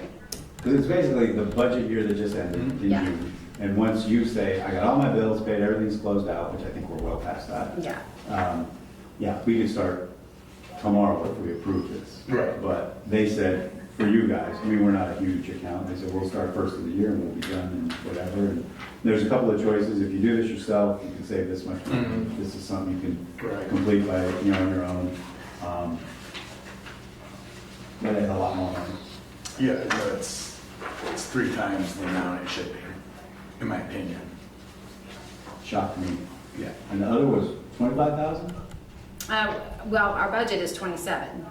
And the other was under. Yeah. Well, she paid other things before, so Okay. the last bill was way. But I mean, the actual audit, Yeah. the finished audit was, I think it was like 25. Yeah. yeah, it was really close. Yeah. And that's fair right now, like anywhere from like 18 to 25, at least for corporations, that's a typical financial Yeah. audit. so we're gonna have to amend our budget.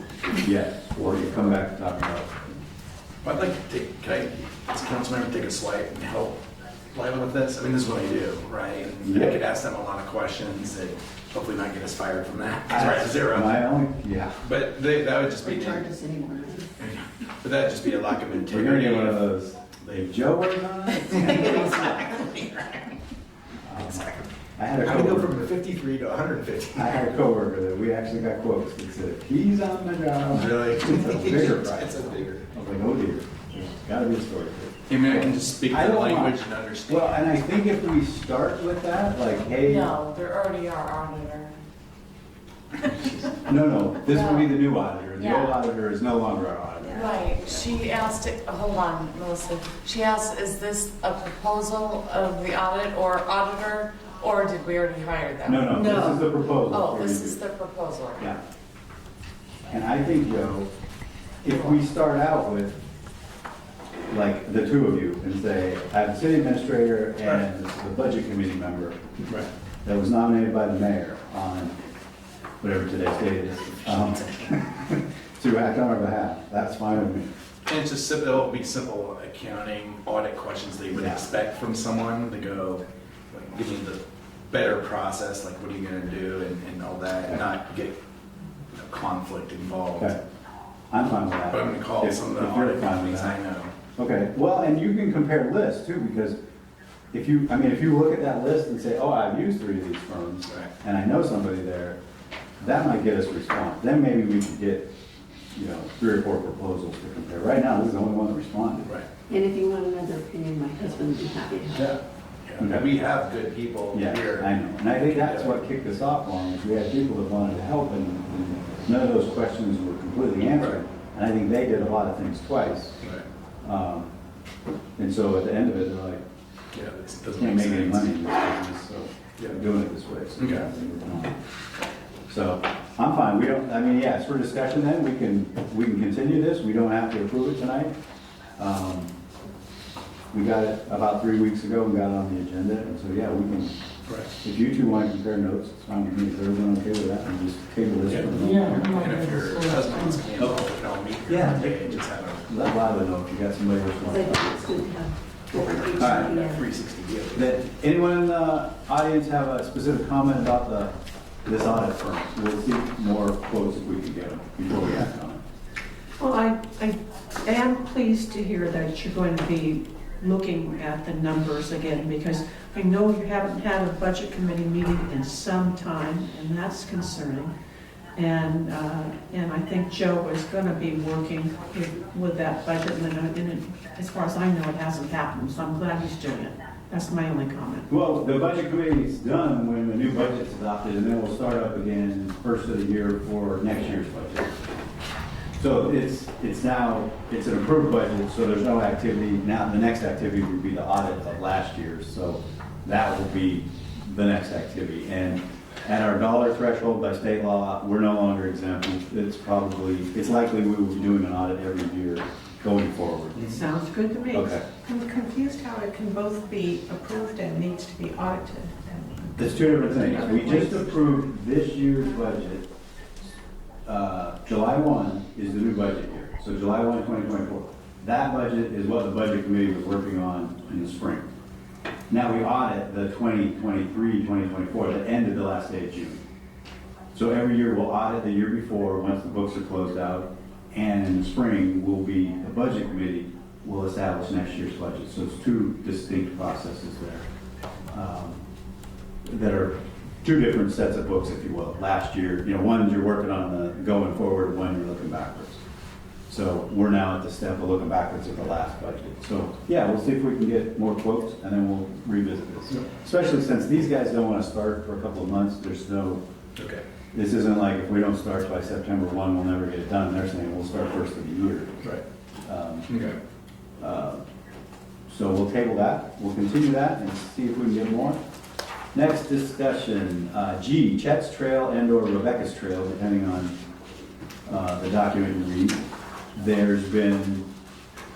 There's a lot of history there. There's the backup of alignment, there's maps of the wetlands, there's a wetlands determination. It is in the wetlands, we have a letter. The letter states the same, we've got a state determination. We've got a project that was identified. but it's really for the current council to decide, is this something you want to pursue? I mean, that's a simple question. We also have land acquisition too within this, There was right? land acquired, so all that's done. But I thought we needed to negotiate. Well, there's probably an easement or, yeah, another piece, right? So there's a piece right in the middle that we don't have, so Right. that would be key, is there may be an additional cost. Correct. There is an easement described. So it appears we have rights, but until it's all mapped and laid out, yeah, I mean, so there would be costs associated with that, right? It's time to get serious about engineering and surveying and lay all those lines out. And we've got to decide, is this a really high priority? It's been talked about for years. Well, since some of us are new, like, Yeah. what was the original intention? Is this to honor this past mayor, but is it an evacuation route also? Like, what? I think What are we doing this? that's a good question. So I think it started out as a trail, just a trail. There was a social trail there. Also commercial, I mean, that trail has been around for a long time. Before there was a Highway 101. So a social trail, by definition, is one Been there that for a long time. has not been mapped or built in perpetuity. So there's been easements acquired later than that. There was a trail there. You had to walk from Westlake to North Beach. There was no automobile traffic. I've been reading the history books. that Jimmy Yeah, and Jackson we didn't pointed out. have cars for a long time. Right, A so lot of people, that's when 101 they didn't went, come through, and you had to walk they walked over there. to over by Darlings or further, and then you could take a car down a dirt road to the ferry to get to Florence. So, yeah, it was an all-day trip to Right. go to Vancouver. So historically, people went there. That was key to getting this easement in the land use, because a couple of property owners said, there's nothing there, and it was, reviewed by the court, and they said it was. It goes all the way back, Right. to 1900. So, but picking a hard alignment and deciding whether we're going to pave it, and then in more recent times, the area near Westlake is subject to tidal inundation if we have a tsunami. Further north we get, you're not. So this could be an evacuation route. So from an engineering perspective, this drastically changes the design. Are we going from pedestrian and wheelchair accessible to pickup trucks and ambulances to evacuate people? Especially in the wetlands, I appreciate that, because if this has to be built on stilts and holds automobile traffic, we're building a pier. This quadruples, if not 10 times the original cost, right? So we have to decide how serious we are, and I've spoken to a number of people in the Westlake area who said, many of us would just wait it out. We're not gonna run down a path and sit in a parking lot. Do you really need a trail that would hold automobile traffic more than you need just a foot trail to get people out of the Well, area? if it's honest to goodness evacuation route, you need to prepare for medical emergencies. Like we have, there's going to be somebody that needs to be transported.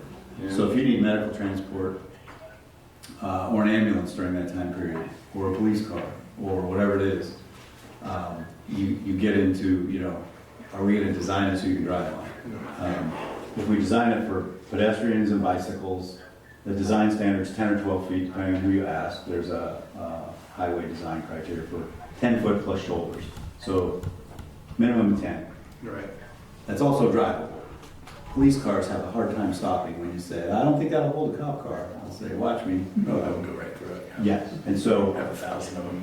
we may have a police car somewhere in the middle of the wetlands at the end of this. So, yeah, so I mean, I've done this for a living. Right. It ends up a big design project, and so how serious are we? I mean, this could easily be $1 million project if it's all weather for an emergency vehicle. Well, am I correct? Are we prepared to go there? Wasn't there an endangered species moss also? There's some moss we gotta work around, which means potentially on stilts, to go over it or around it. Right. And there's a wetlands determination in there, but I think the endangered species is an add-on. We need to figure out exactly where. Right, it so that's gonna lies. be a survey of a bunch of experts coming out probably, and, Possibly, yeah. yeah. So what? Certainly it adds to the complication. Right, what value does this have to the citizens of Westlake? Then, the It's, citizens I talked to at Westlake do not want it. I would rate it higher than none because I could ride my bike to City Hall without getting out on 101, but, But you don't live in Westlake. He said Westlake people. oh, right, because none of them want to come to my neighborhood. So, it's pretty much a one-way street kind of. And as for a I don't know. highway, it's right by a highway. It's Highway 101. But it's There not is on a highway. Have you ever ridden your bike on the highway? It's a lot funner to ride it next to the Well, lake. I don't think this should be just all about. We're what just you having a want. discussion. It's not about me. I'm telling you, I would ride my, I've ridden my bike to City Hall on 101. I've managed, but, I guess as far as emergency vehicles, you know, like the fire department has ATVs and side-by-sides that could be built to a lot less stringent, yeah. you know. If we limit it to that. weight Right. restrictions. So we'd have to put bollards or Yeah. something so that we couldn't get a fire truck. So, I mean, we ambulance, wouldn't- police car, an accident. We wouldn't potentially have to go to a full-size vehicle for Right. that type of Right. deal, but But it's still gonna be elevated and all that stuff. If it is, right, so, I'm just not for that. we looked at it a little bit, there's a stream crossing, and then there's 2 private parcels. And of course, the private parcels are gonna want us as far away, but that's going towards the lake, which further the wetlands. So from that perspective, using that easement language, it basically says we get to go where the historical berm and alignment, you know, and the high water was. But we're getting on the private property and they wanna have enough real estate left over to build a home. We have to appreciate that. And we don't want the trail, you know, 10 feet from their back door. Yep. Um, So this is one where there's no value to gain, It's We been talked really about got- for a dozen years, Right. and and we really gotta listen to They the haven't changed citizens the it's gonna affect the most. And if, I know we didn't take a vote like of all the citizens in Westlake, Right. but the ones that have come forward have compelling stories, and again, if there's no gain, why do it? I mean, it's. right, that's why it's on here. We keep kicking this around, and it's like, I think we should, I need to get it back in front of council and Well, decide. they if we think we're want to gonna proceed run now. over there should there be a tsunami. The chances of a tsunami are very low. right, The Yeah. main No, things not here. that happened here in Dune City would be fires and trees falling over. Mhm. That's what you have to be prepared for first. right. Tsunami's way down on the list. And this And both of was, those affect the trail just as much as the highway or any other route, Right. right? Right, yeah. I mean, It doesn't mean it's an automatic no, safety, like, oh, don't worry, we have a Doesn't trail. I mean, right. right, the word is if you gotta get out, you gotta get out. and Foothill that I live off of is a hill. You can get up there and Yes, So it's really, there's really- it's Pacific and 101 is completely inundated, not all the homes, you're right. It's like, a lot of Right. people just need shelter in place, Right, like the water. 100%. Yeah, if It'll it's still where run I'm down at, the river. the world's coming to an end, so I'm not too worried to have 2 boats. So I guess my opinion is we kill it. Like, let's stop kicking the can around in circle. I mean, it's opinion 1, I get it, but No, I don't see any value, We'll get any some more gain, opinions. and the residents don't want it, then why even do it? Okay, Susan? You okay with that? I'm okay to kill it because Okay. you know my opinion already. Yeah. Well, I want to know the record. We would You're not not, excited about it? we would not use this. Okay. We go over to Darling's different ways, our Yeah. boat, whatever, Okay. but we would not use a trail. And there's some concern if it's there and it's not patrolled and cleaned, it could end up a homeless encampment or whatever. If we're not prepared to deal with it and maintain it forever. I hate building projects just because it might qualify for a grant. Well, my Grants never concern give you is, maintenance money, right? we can't afford to maintain the roads that we have, That's and here we're gonna So put in add something another else we cannot complication. maintain. No, I agree. Tom? Chris? Yeah, I don't see that one. Okay, Rich? I guess my opinion is if we're gonna kill it, why keep a piece of property that is supposedly for a park? We might as well just eliminate that and sell that right along with the whole thing. I mean, that was the whole intent for We can look at the park portion. That'll need to be noticed if we want to proceed, but well taken. That's my 2 cents with it. If we're gonna kill it, we might as well sell the property because it ain't Okay. worth keeping. Right, concur 100%. Yeah. So, And good time of year to sell it too. all right, we can follow up on that. If council wants to kill it, I mean, Okay. Might we just ask a question? I know, I sent a letter earlier. Oh, hang on a I'm sure second, you all hang read on a it. second. Melissa, have any comments on the trail Do you have any comments on before the we go to the trail? public?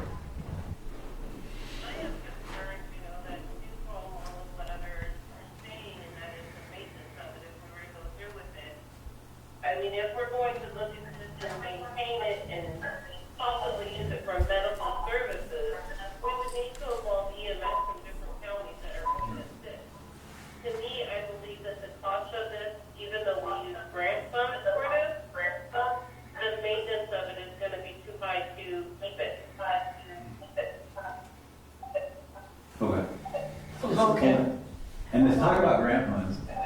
just an assumption that our predecessor put in the budget, that it would, there's Parks and Rec money, there's, community money that you could say, we've severed the community, we've got two distinct pieces of community, and this would connect them if we thought there was sufficient pedestrian traffic.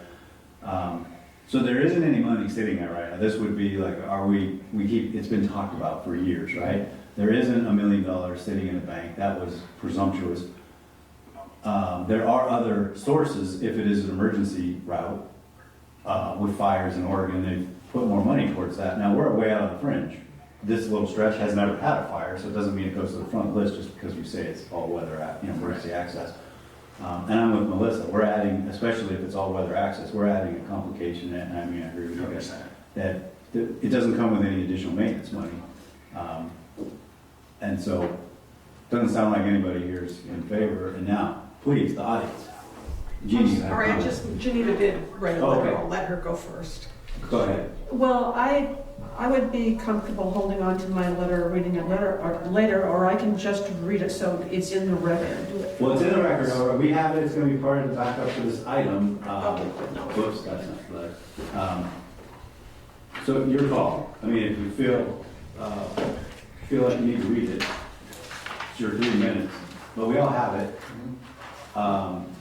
And I think it's the very points that we just discussed, so. Yeah, I think you covered the points in this letter, so, And it will be so part of I that. will hold on to it. Okay. And if this comes back up at some point, I guess I'll pull the letter out again. But yes, I feel All right. similar. I honor that area. I spent a lot of great times in there. It's one of the first places I went to swim when I was a kid. But it needs to be protected. Okay. And that, this may or may not be protecting it. All right, thank you. Any other comments from the audience? Well, it's just like my sister, I'm Jeannie Jackson. I had also sent a letter to you all, I want to say it's been 4 or 5 months ago, maybe 6 months ago, discussing all this, so I didn't write a letter for this Okay. meeting. My sister brings up some different points, but I had a question for you all about the area. I'm very confused. My son wanted to see it because he said, oh, that's really cool, he could walk over there. And I see that it has been all blockaded where there is no way to walk through anymore. Was that done by Dune City, by the private owners who have that property, or why did that Where? big fencing go up? I know, depending on which direction you're going. Yeah. I know going south from Darlings, there's right of way, and then there's a gate or a fence. That's where the private property is. So there is an easement that crosses through there, but the property owner has fenced that, not the city. Yeah, we're talking about the Westlake side. I couldn't see any way to get through even. I just wanted to show Alex. That's probably the other end of the private property. Yeah. There's 2 parcels in there. So, did And you I- buy it then from those people? No, Because no. you were saying it was private. No, there's 2 private properties in the Okay. middle, and we have an easement on those 2. We purchased one to the south, and then we have, I think, it's your property, and then a piece of right of way going north. And so I think the fence he's talking about, I think that's the private property on the 2 sides. There's 2 parcels in there next door to each other, and I think there's a fence or a gate on each. I think that's all a moot point if we're just gonna cancel the whole thing. Yeah. So it's why even discuss it. Well, I just wondered if you were aware that it's been completely Yeah, blocked it's off. private You can't property. walk that way if you want to. So, Yes, it is private property. I think a park is just asking for no trouble. We have enough campers over there. And Melissa has a question. Okay. Go ahead, Melissa. With all of the concerns that are going on for both the citizen side and the council side, would this be more appropriate to discuss at a work session and possibly have an on-site visit to explain the boundaries, what it is, and get our eyes on it? The question is it appropriate for a work session? I don't think anybody's in support, so I think we're done. Well, in an on-site, we're not gonna see anything, because it's all bushes, you can't get there. She would like the community to be heard too. That's why she wants to do a work session. Do you want to add to the survey?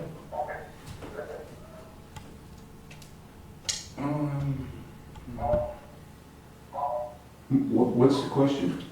How do we get the public involved? Do we want to have a specific work session and invite the public to talk about the trail? Was it And public? see if there's, a bunch of support somewhere. Right now, we don't have any support for it. We've heard from the public previously before this council. Okay.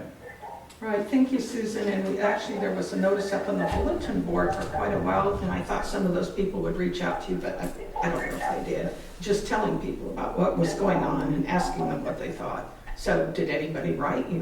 Did anybody? No, nothing else. Yeah. We haven't received a thing. Yeah. So,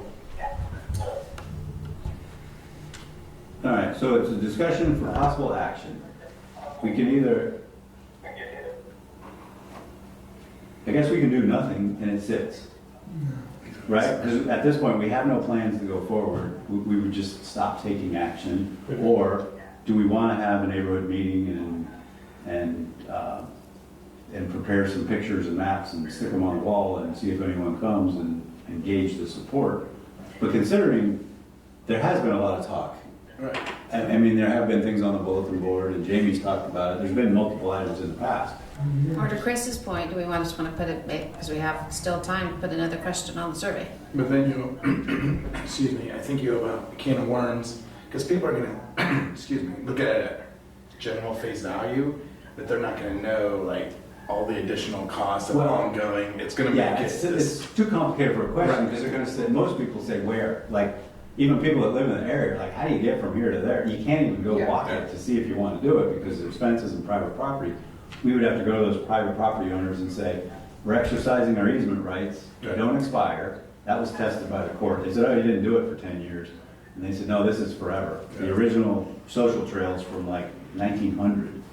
It's not a matter of, use or lose it. Right. But yeah, it's not something we can easily go walk or show We'd off. have to You cut have to a know hole the area and When it's still look at the maps. flooded and- partly, I think, so. It comes and Get goes. to it. Right, right. But, we could just let it sit there and just let the project be set on the wayside and Beside- not lose Yeah, we don't have all the effort Lack of that's action. gone into it at this point. to, is there enough action? There's been several thousands of dollars that have went into the research of it. And just because we don't have the money to deal with it now, we can just let it sit there until at some point, maybe it becomes to fruition.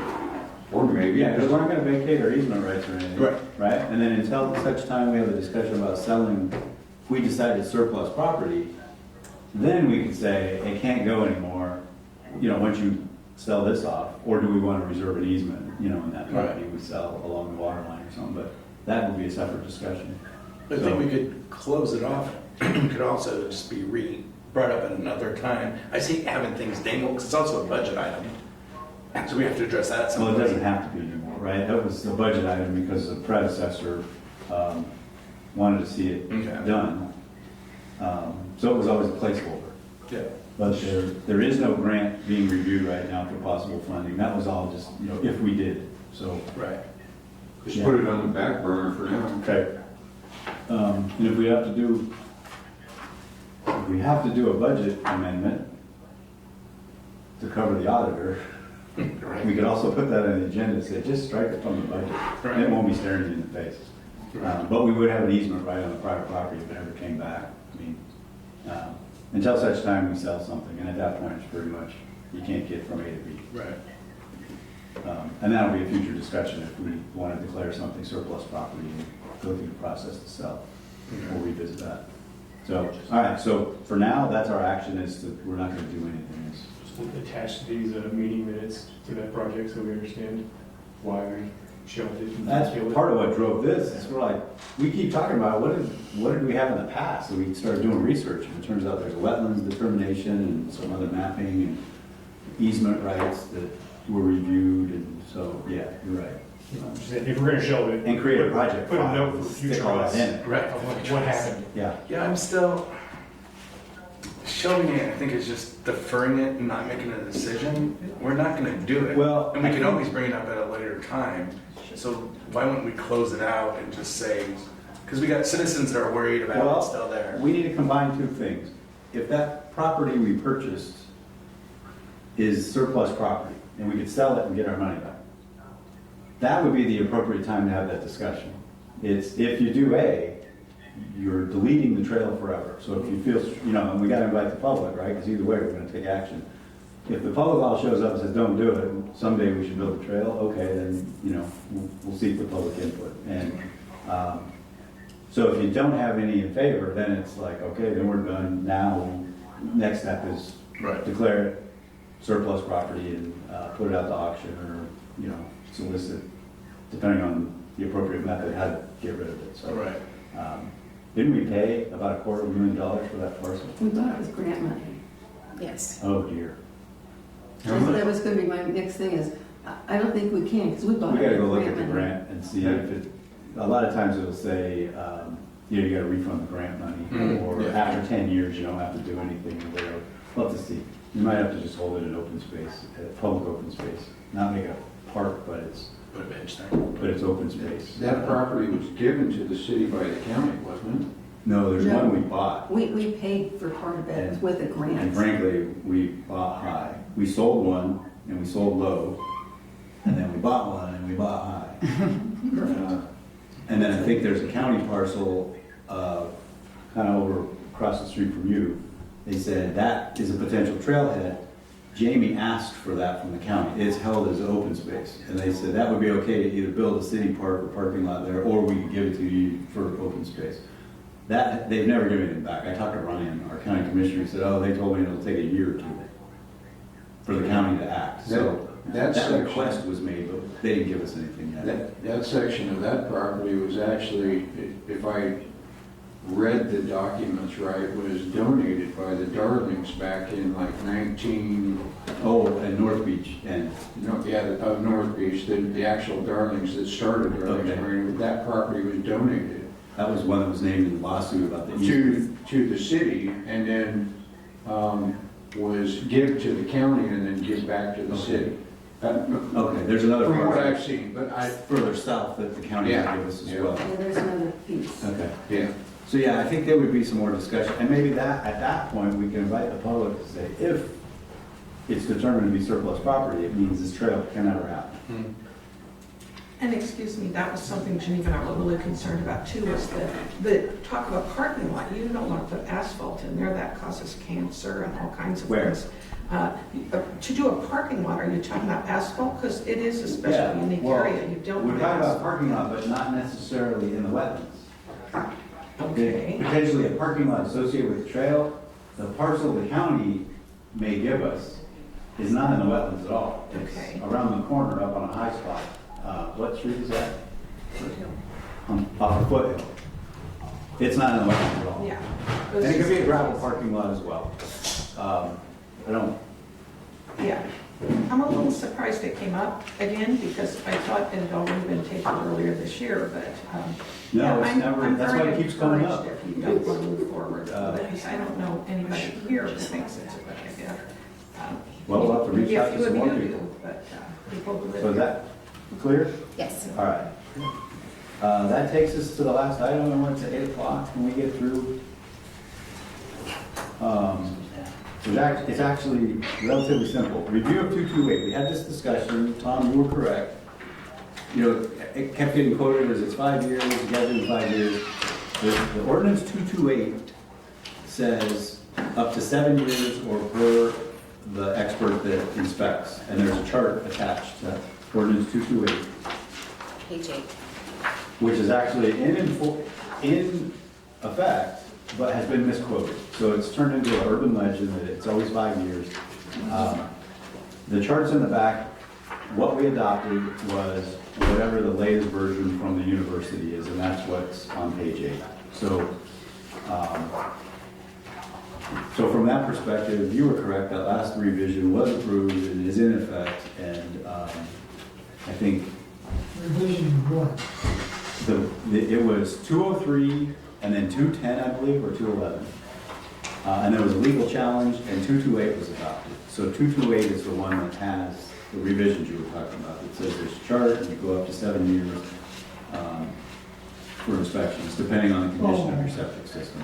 So we don't really need to take action, we just need to recognize that it's the 228. I think some of the terms and our form letter basically says every 5 years, right? They were going out, the tickler said, mail a letter of 5 years, and you asked, you're like, I thought it was up to 7 years. Right. It is, it's per the ordinance, it's whatever your letter said last time, And one can get an independent inspection and not have the guy that pumps septic tanks for a living do the inspection. It is a little self-serving. That came out in the hearing, the challenge, that you could use an independent, or the city could hire someone, and you could bill the customer through the city, or however you want to do it, as long as they're properly licensed. If they tell you you're good for 4 more years, you're good for 4 more years, or whatever it is. So I don't think we actually need to take action. We have a valid ordinance in front of us, right? But we kind of put a moratorium on it last time, without doing any more notices going out for Gotcha, people. because we want to make sure we were using the best version. So I guess the notices can go out, but they shouldn't be automatically every 5 years. If someone's got a letter that says you're good for at least 7 more years. Right.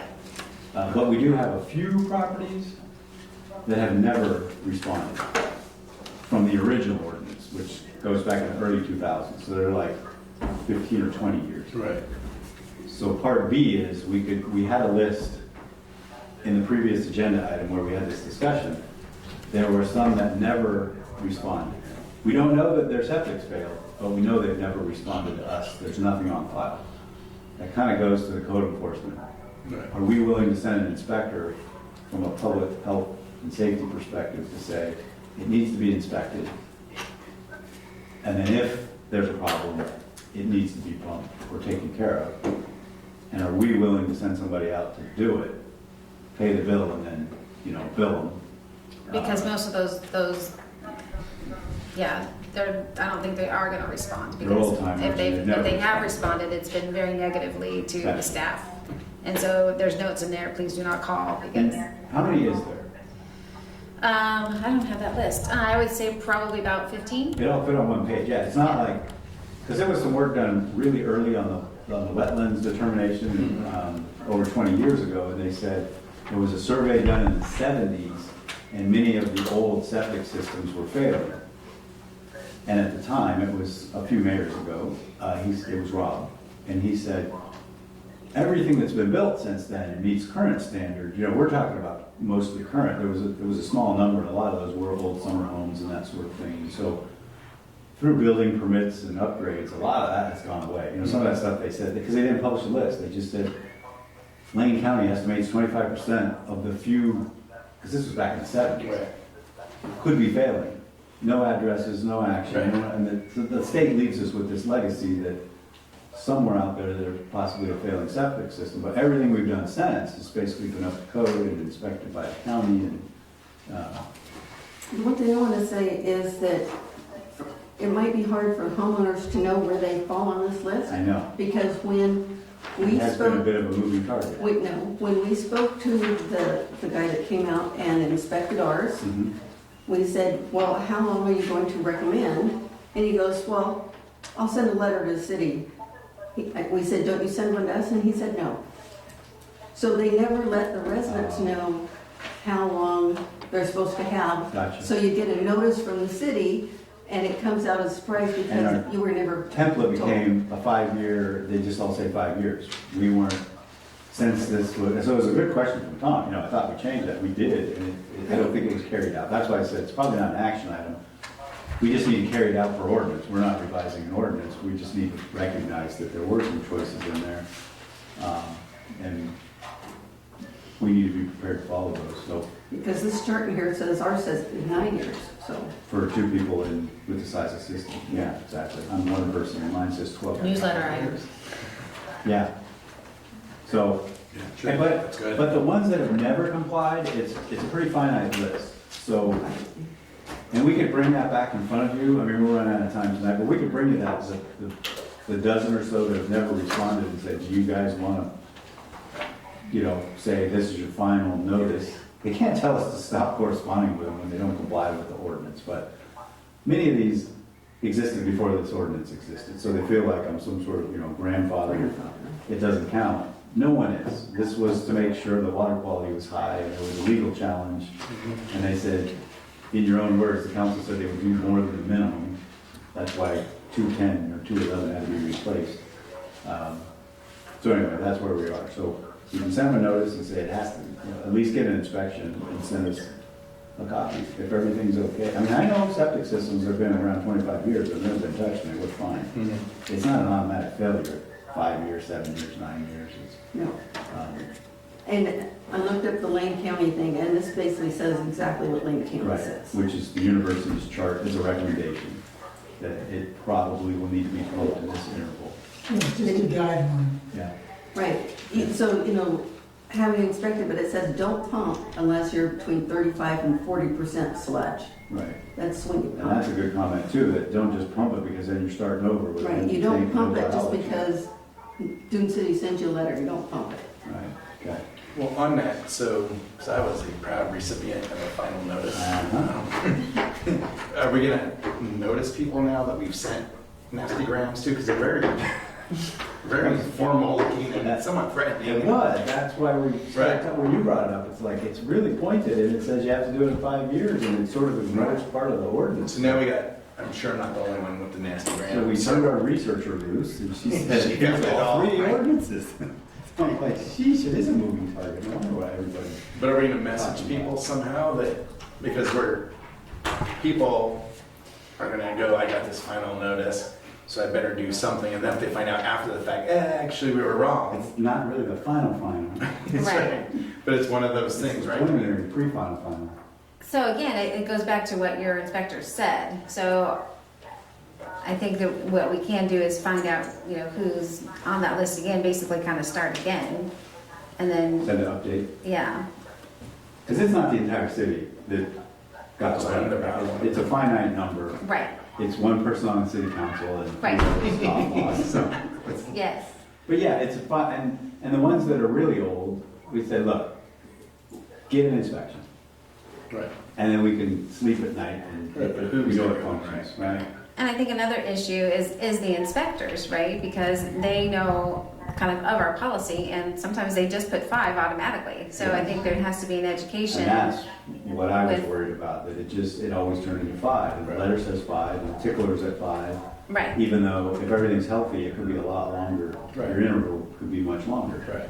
Well, that's why we talked to our inspector when he was out there, and he goes, well, I'll send a notice to the city, and we said, did we get a copy? And he said, no. Yeah. Don't send us the That was- I know, that's odd, because most of the time we're chasing them. Most of the time Linda is I chasing them. think I paid, and they said, oh, you have to pay $75, because the city charges $50, but I think I got a copy, and they said they would submit it if I would pay the $75. Well, he didn't even give us the option. He just said, I turn my papers into the city. Okay. So we don't even know what So is that, the determination was. right, so I mean, how do we solve that? Right. Well, it goes in their file, and then we know whether it's 5 years, 7 years, or 10 years. But do we do as-built in Oregon? So it goes in Lane County, should have record of that. Well, the septic system is, yeah, they're very. But also thorough the inspections. inspections, I think, in Washington they do. Okay, so they don't do that. I don't think so. Okay. Here, it's a city requirement, we're more stringent than any city in Lane County. Okay. For sure, Lane County told us that. So yeah, they don't, they just say, it's up to you to make sure it functions. We're the only one that has an interval to get them inspected, because basically everything drains through 2 lakes. Right. So it started with the best intentions, but it's really hard to carry out. Right. And yes, the system itself is as-built. I was able to find the 1978 permit and all the notes, and so I know exactly how many gallons the original and Yeah. the very Okay. first inspection. So it took a little research. Yeah. Yeah, Lane County still had those, the originals.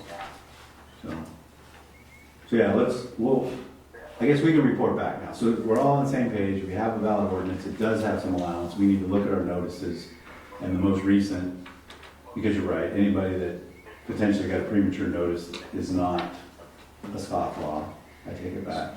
So basically, it's just an inspection. You just have to get an inspection, which is not, No.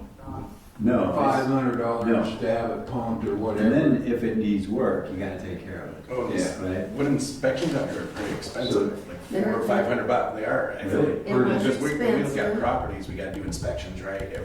When we're in the purchase thing, they're expensive. Okay. Yeah. But I The mean, guy- go ahead. Oh, sorry. But when the guy looked at ours, I think ours was like $300.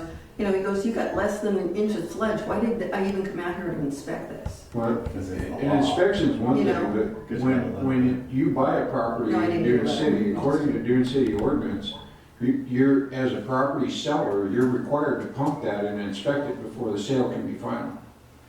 So, I don't think anyone follows that one. 'Cause our- No, it's, I think it's the state that requires the inspection. that's what was required I mean, Lane County code says. per the DEQ ordinance when requires we Yeah. bought Darlings. And they carry out the. Yeah, and that's So it's what the state Jamie required required. inspection. You Was think that's for that- businesses Or or for everyone? that the seller, and it's in the ordinance, I'm gonna go get a bunch of I mine remember reading it. because I pay for every one of them. And they know where the road's at too. And it's, when we say, Yeah, I think they require an inspection, because when I bought, I can't remember which part I paid for. I think the seller paid for inspection and I paid to pump it, so I started from scratch for septic. I think Which it's one's included in land sales? I would think that, well, as a real estate agent, I always tell my sellers that they have to poop their own, they have to pump their own poop. So I paid for the inspection, That's what I would think. and in my case, the seller paid. For the- Right. and- So I got a complete inspection, because they could TV the whole tank and everything. Right. It was basically empty. but also it's leach fields too, right? We're And then they focused on the program tank, leach but it's field. really, because Yeah. I've had some on the leach field, the That's tank what was great, backs the up, leach field was saturated bad. soils in the winter, When you yeah. see dye come up through the ground, And, that's, yes, because you get saturated soils, that's probably what it is. Okay. It's the capacity of the. and that's really what they're And concerned about change the the lakes, season. right? Because you're gonna have it Yeah. seep down, if Right. it's seeping up, It it's surfaces and- gonna go down. Yeah. But Years ago- once that inspection's done, then it's up to the inspector to say, well, you can go on Lane County standards or once every 15 years or whatever the Yes, case the may charts be. of recommendation. Yeah. That's why we're having this discussion, because our template said 5 years. Our letter that was previously created was just going to everyone at 5 years. Yeah, Um, which isn't the case. Doesn't agree, exactly. Yeah. Yeah. Because the inspectors want to come out because it's their money. So that's why if the inspector's telling you how long you can do it, because they get the Originally, money it all for coming out. became, because of all the places on the lakes Place, yeah. wanting to protect the water, and there was so many new builds. And they Years just- ago, Oh, I understand why they did it. I'm just saying it's a self-licking ice cream cone for the inspector to come out and tell you you have to do it every 5 years. Wait, we got Tom. I've been licensed by the state of Oregon to inspect sewer lines, septic tanks, design them. I've done that for years. And it was called, basically it's from the clean out by the house all the way out to the sewer lateral in the street. And in between that, if you have a septic tank, there's a septic tank, drain field, etc. The 5 years was chosen because that seemed to fit the average 3-bedroom, 2-bath ranch style house family of 4 who live there full time, assuming a 1,000 gallon tank and drainage of X, Y, Z in the soil analysis, okay? So it's just a guideline. As far as what they required was you need to pump it when it needs to be pumped. And it had nothing to do with inspections, didn't used to. Gotcha. The point made to me, and it makes a lot of sense, is that I couldn't believe this guy came out pumping a septic tank. He laid down on the ground, stuck his head down in the tank, and then hung from his waist down in the tank with his flashlight. And, you know, what they're looking for, the idea is you can't inspect a 1,000-gallon concrete tank if it's full of turd water, because that's black. So you've got to pump it. Then you can see the sidewalls of the tank and see the cracks and the whatnot. And that was really all there is to it. If you find, as Susan says, that there's only an inch of solids in your tank and you live there full time, blah, blah, blah, no, the inspector, I as an inspector would tell the property owner, hey, you've only got 2 people here, not 7. Just start ramping it up. You don't have to pump it every 5 years. go ahead and pump it next year, 7 years. See how that goes. And I had people write it on their garage wall in pencil, the date pumped, and that way they know, okay, well, it's gonna do again on such and such a date.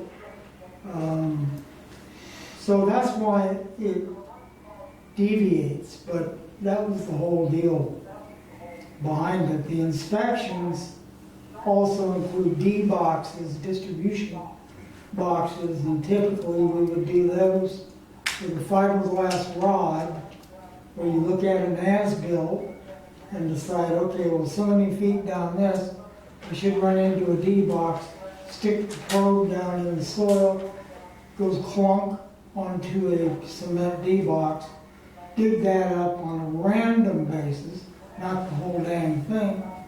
And if a drain field were suspect, maybe the sludge was real high, we'd pothole the drain field, the drain lines, individual drain lines, just on a random basis to see what it looked like. Now that'd be the full meal deal inspection. Just pump, look at it inside, check your D boxes, and pothole the leach lines. And that was it. And then gauge your next pump based on what your last pump showed. If it's 1 inch in the bottom or 6 feet in the bottom, you just set your times because it's hard to govern that by statute. Now, I don't think the state's trying to do that with the every 5-year thing. I think it's a guideline. Yeah. Whatever that's. All right. But I guess the problem is Dune City's been sending notices to people every 5 years mandating I know. that you pump it every 5 years, so. No, you inspect it. That's the That's the problem or the quandary is, okay, that's not consistent with what it's reading, so. Well, that's why we're having this discussion. Yeah. We'll change the template. So we'll take a look at that. Because that's why we wanted to discuss, we had a list of people that don't comply, but some of them probably are compliant with what the ordinance actually says. Yeah. And so, and then we'll come back with the short list and say, here's the ones that have never responded. Do you want to have them inspected? And we'll come up with what's the cost, what's the exposure, we send them a bill, we can lean them. I'm more concerned with water quality, frankly, than getting, $300 back. So, all right, we'll proceed that way. Sorry, we're running late, 8:20. Any comments from the public on that? We're not proposing any revisions tonight, but just a discussion of that existing ordinance. Old business, sign contest ends next week, Friday. We've got a couple of entries and city survey. We added a question. We did not get an argument against, but we got pros and cons of disincorporation. So we added that question after our last council meeting with a list of pros and cons. So there's a little bit of information in there, so it's not just a blind yes or no. And it's advisory. Nothing else, I don't think we changed anything else. So that's basically ready to go, and we can post that. We're just about ready to publish. We'll update the webpage, and it'll be part of the new webpage, and along with our sort of bare minimum information to keep operating the webpage. So we're making progress there. And then I forget how we're notifying citizens of this. Postcard. So this. Yes, your example there. The same. So this will be direct mail to every address in the city. They can scan the QR code or put in and that's a real live, it was a test. Oh, so the QR code's live. This is And the web address. You can go fill it out on delete your entry. Yeah. Delete it. So we've been, It's not live yet. I thought he was showing me an example and it's the actual test website with the whole survey is built. So yeah, we tested it. Yeah. We had a couple other non-Dune City residents test it, so we haven't let the cat out of the bag. But yeah, that is live, except it'll all be, Right. wiped, right? Flushed So once we go before you- live with the last question, then yeah, we'll start collecting, and it'll be accumulated in Google Docs, right? So it'll look like a, They have like a fancy Spreadsheet or whatever. It's easier to put in Google Sheets and. yeah, bunch of, question forms and all that. How many put A, how many put B, how many put yes, how many put no, and all that. But then I think someone asked last time, what's our process once we get the survey results? Are we gonna discuss them here in a Yeah, meeting? well, public discussion. Yeah, perfect. Okay. And then, and they'll be posted on the website, Yeah. just you have a question, Tom? When will it be done? Oh, I'm thinking about a week now. soon, yeah, Week and a half. we're about ready. We wanted to come back to council because we had the discussion about adding a question, that part's done. So yeah, we're pretty close. So we got the postcards, and they said they would take 10 days to 2 weeks, where they took like 3 days. So we're now ahead of schedule, so we're ready. We're pretty much ready to get this out there. There's no executive session. For good of the order, Joe, you have anything you want to bring up? I have a question. Oh, yeah, go ahead. I certainly would have written, if you had pros and cons, and I've been to all the meetings, I wasn't getting information about where you were sending them, when you were doing it. We discussed at the last meeting adding it, and that we needed an argument for. Yeah, you or did, but against you it. you didn't tell anybody. I think you knew. It's not too late if you want to write an argument for disincorporation, but it needs to happen soon. What time are you talking about? Next week, you said? Yeah, In the inside of a next week. week, yeah.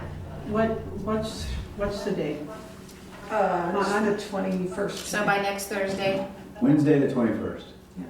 well, that's today. Today's today, the 21st, No, I mean a week from today. She said, what's the date? So it's a week from today. the 28th. Okay. You good with that, Lila? Sure. So, yeah, August 28th. Yeah, and one other question that I would like to have on it, just have people's opinion. I know you're going home with, you're going ahead with short-term rentals anyway, but it would be nice to, I think it would be nice to give the public a chance to say what their opinions are about them. And it could just be a part of the survey. It is. Do you- It's gonna say Okay, it is. good. We've I also didn't had know, I haven't 7 really months gotten to see the work survey. sessions. So, are all the questions on it? I've This seen one- part of it. We've had 16 hours of public discussion on short-term rentals. It's been on an agenda and advertised for 7 months. Right, but I'm just I asking. think we've for had an the- opportunity, but it's also in survey. Good, good. I'm happy to hear that. Thank you. And then this postcard Yep.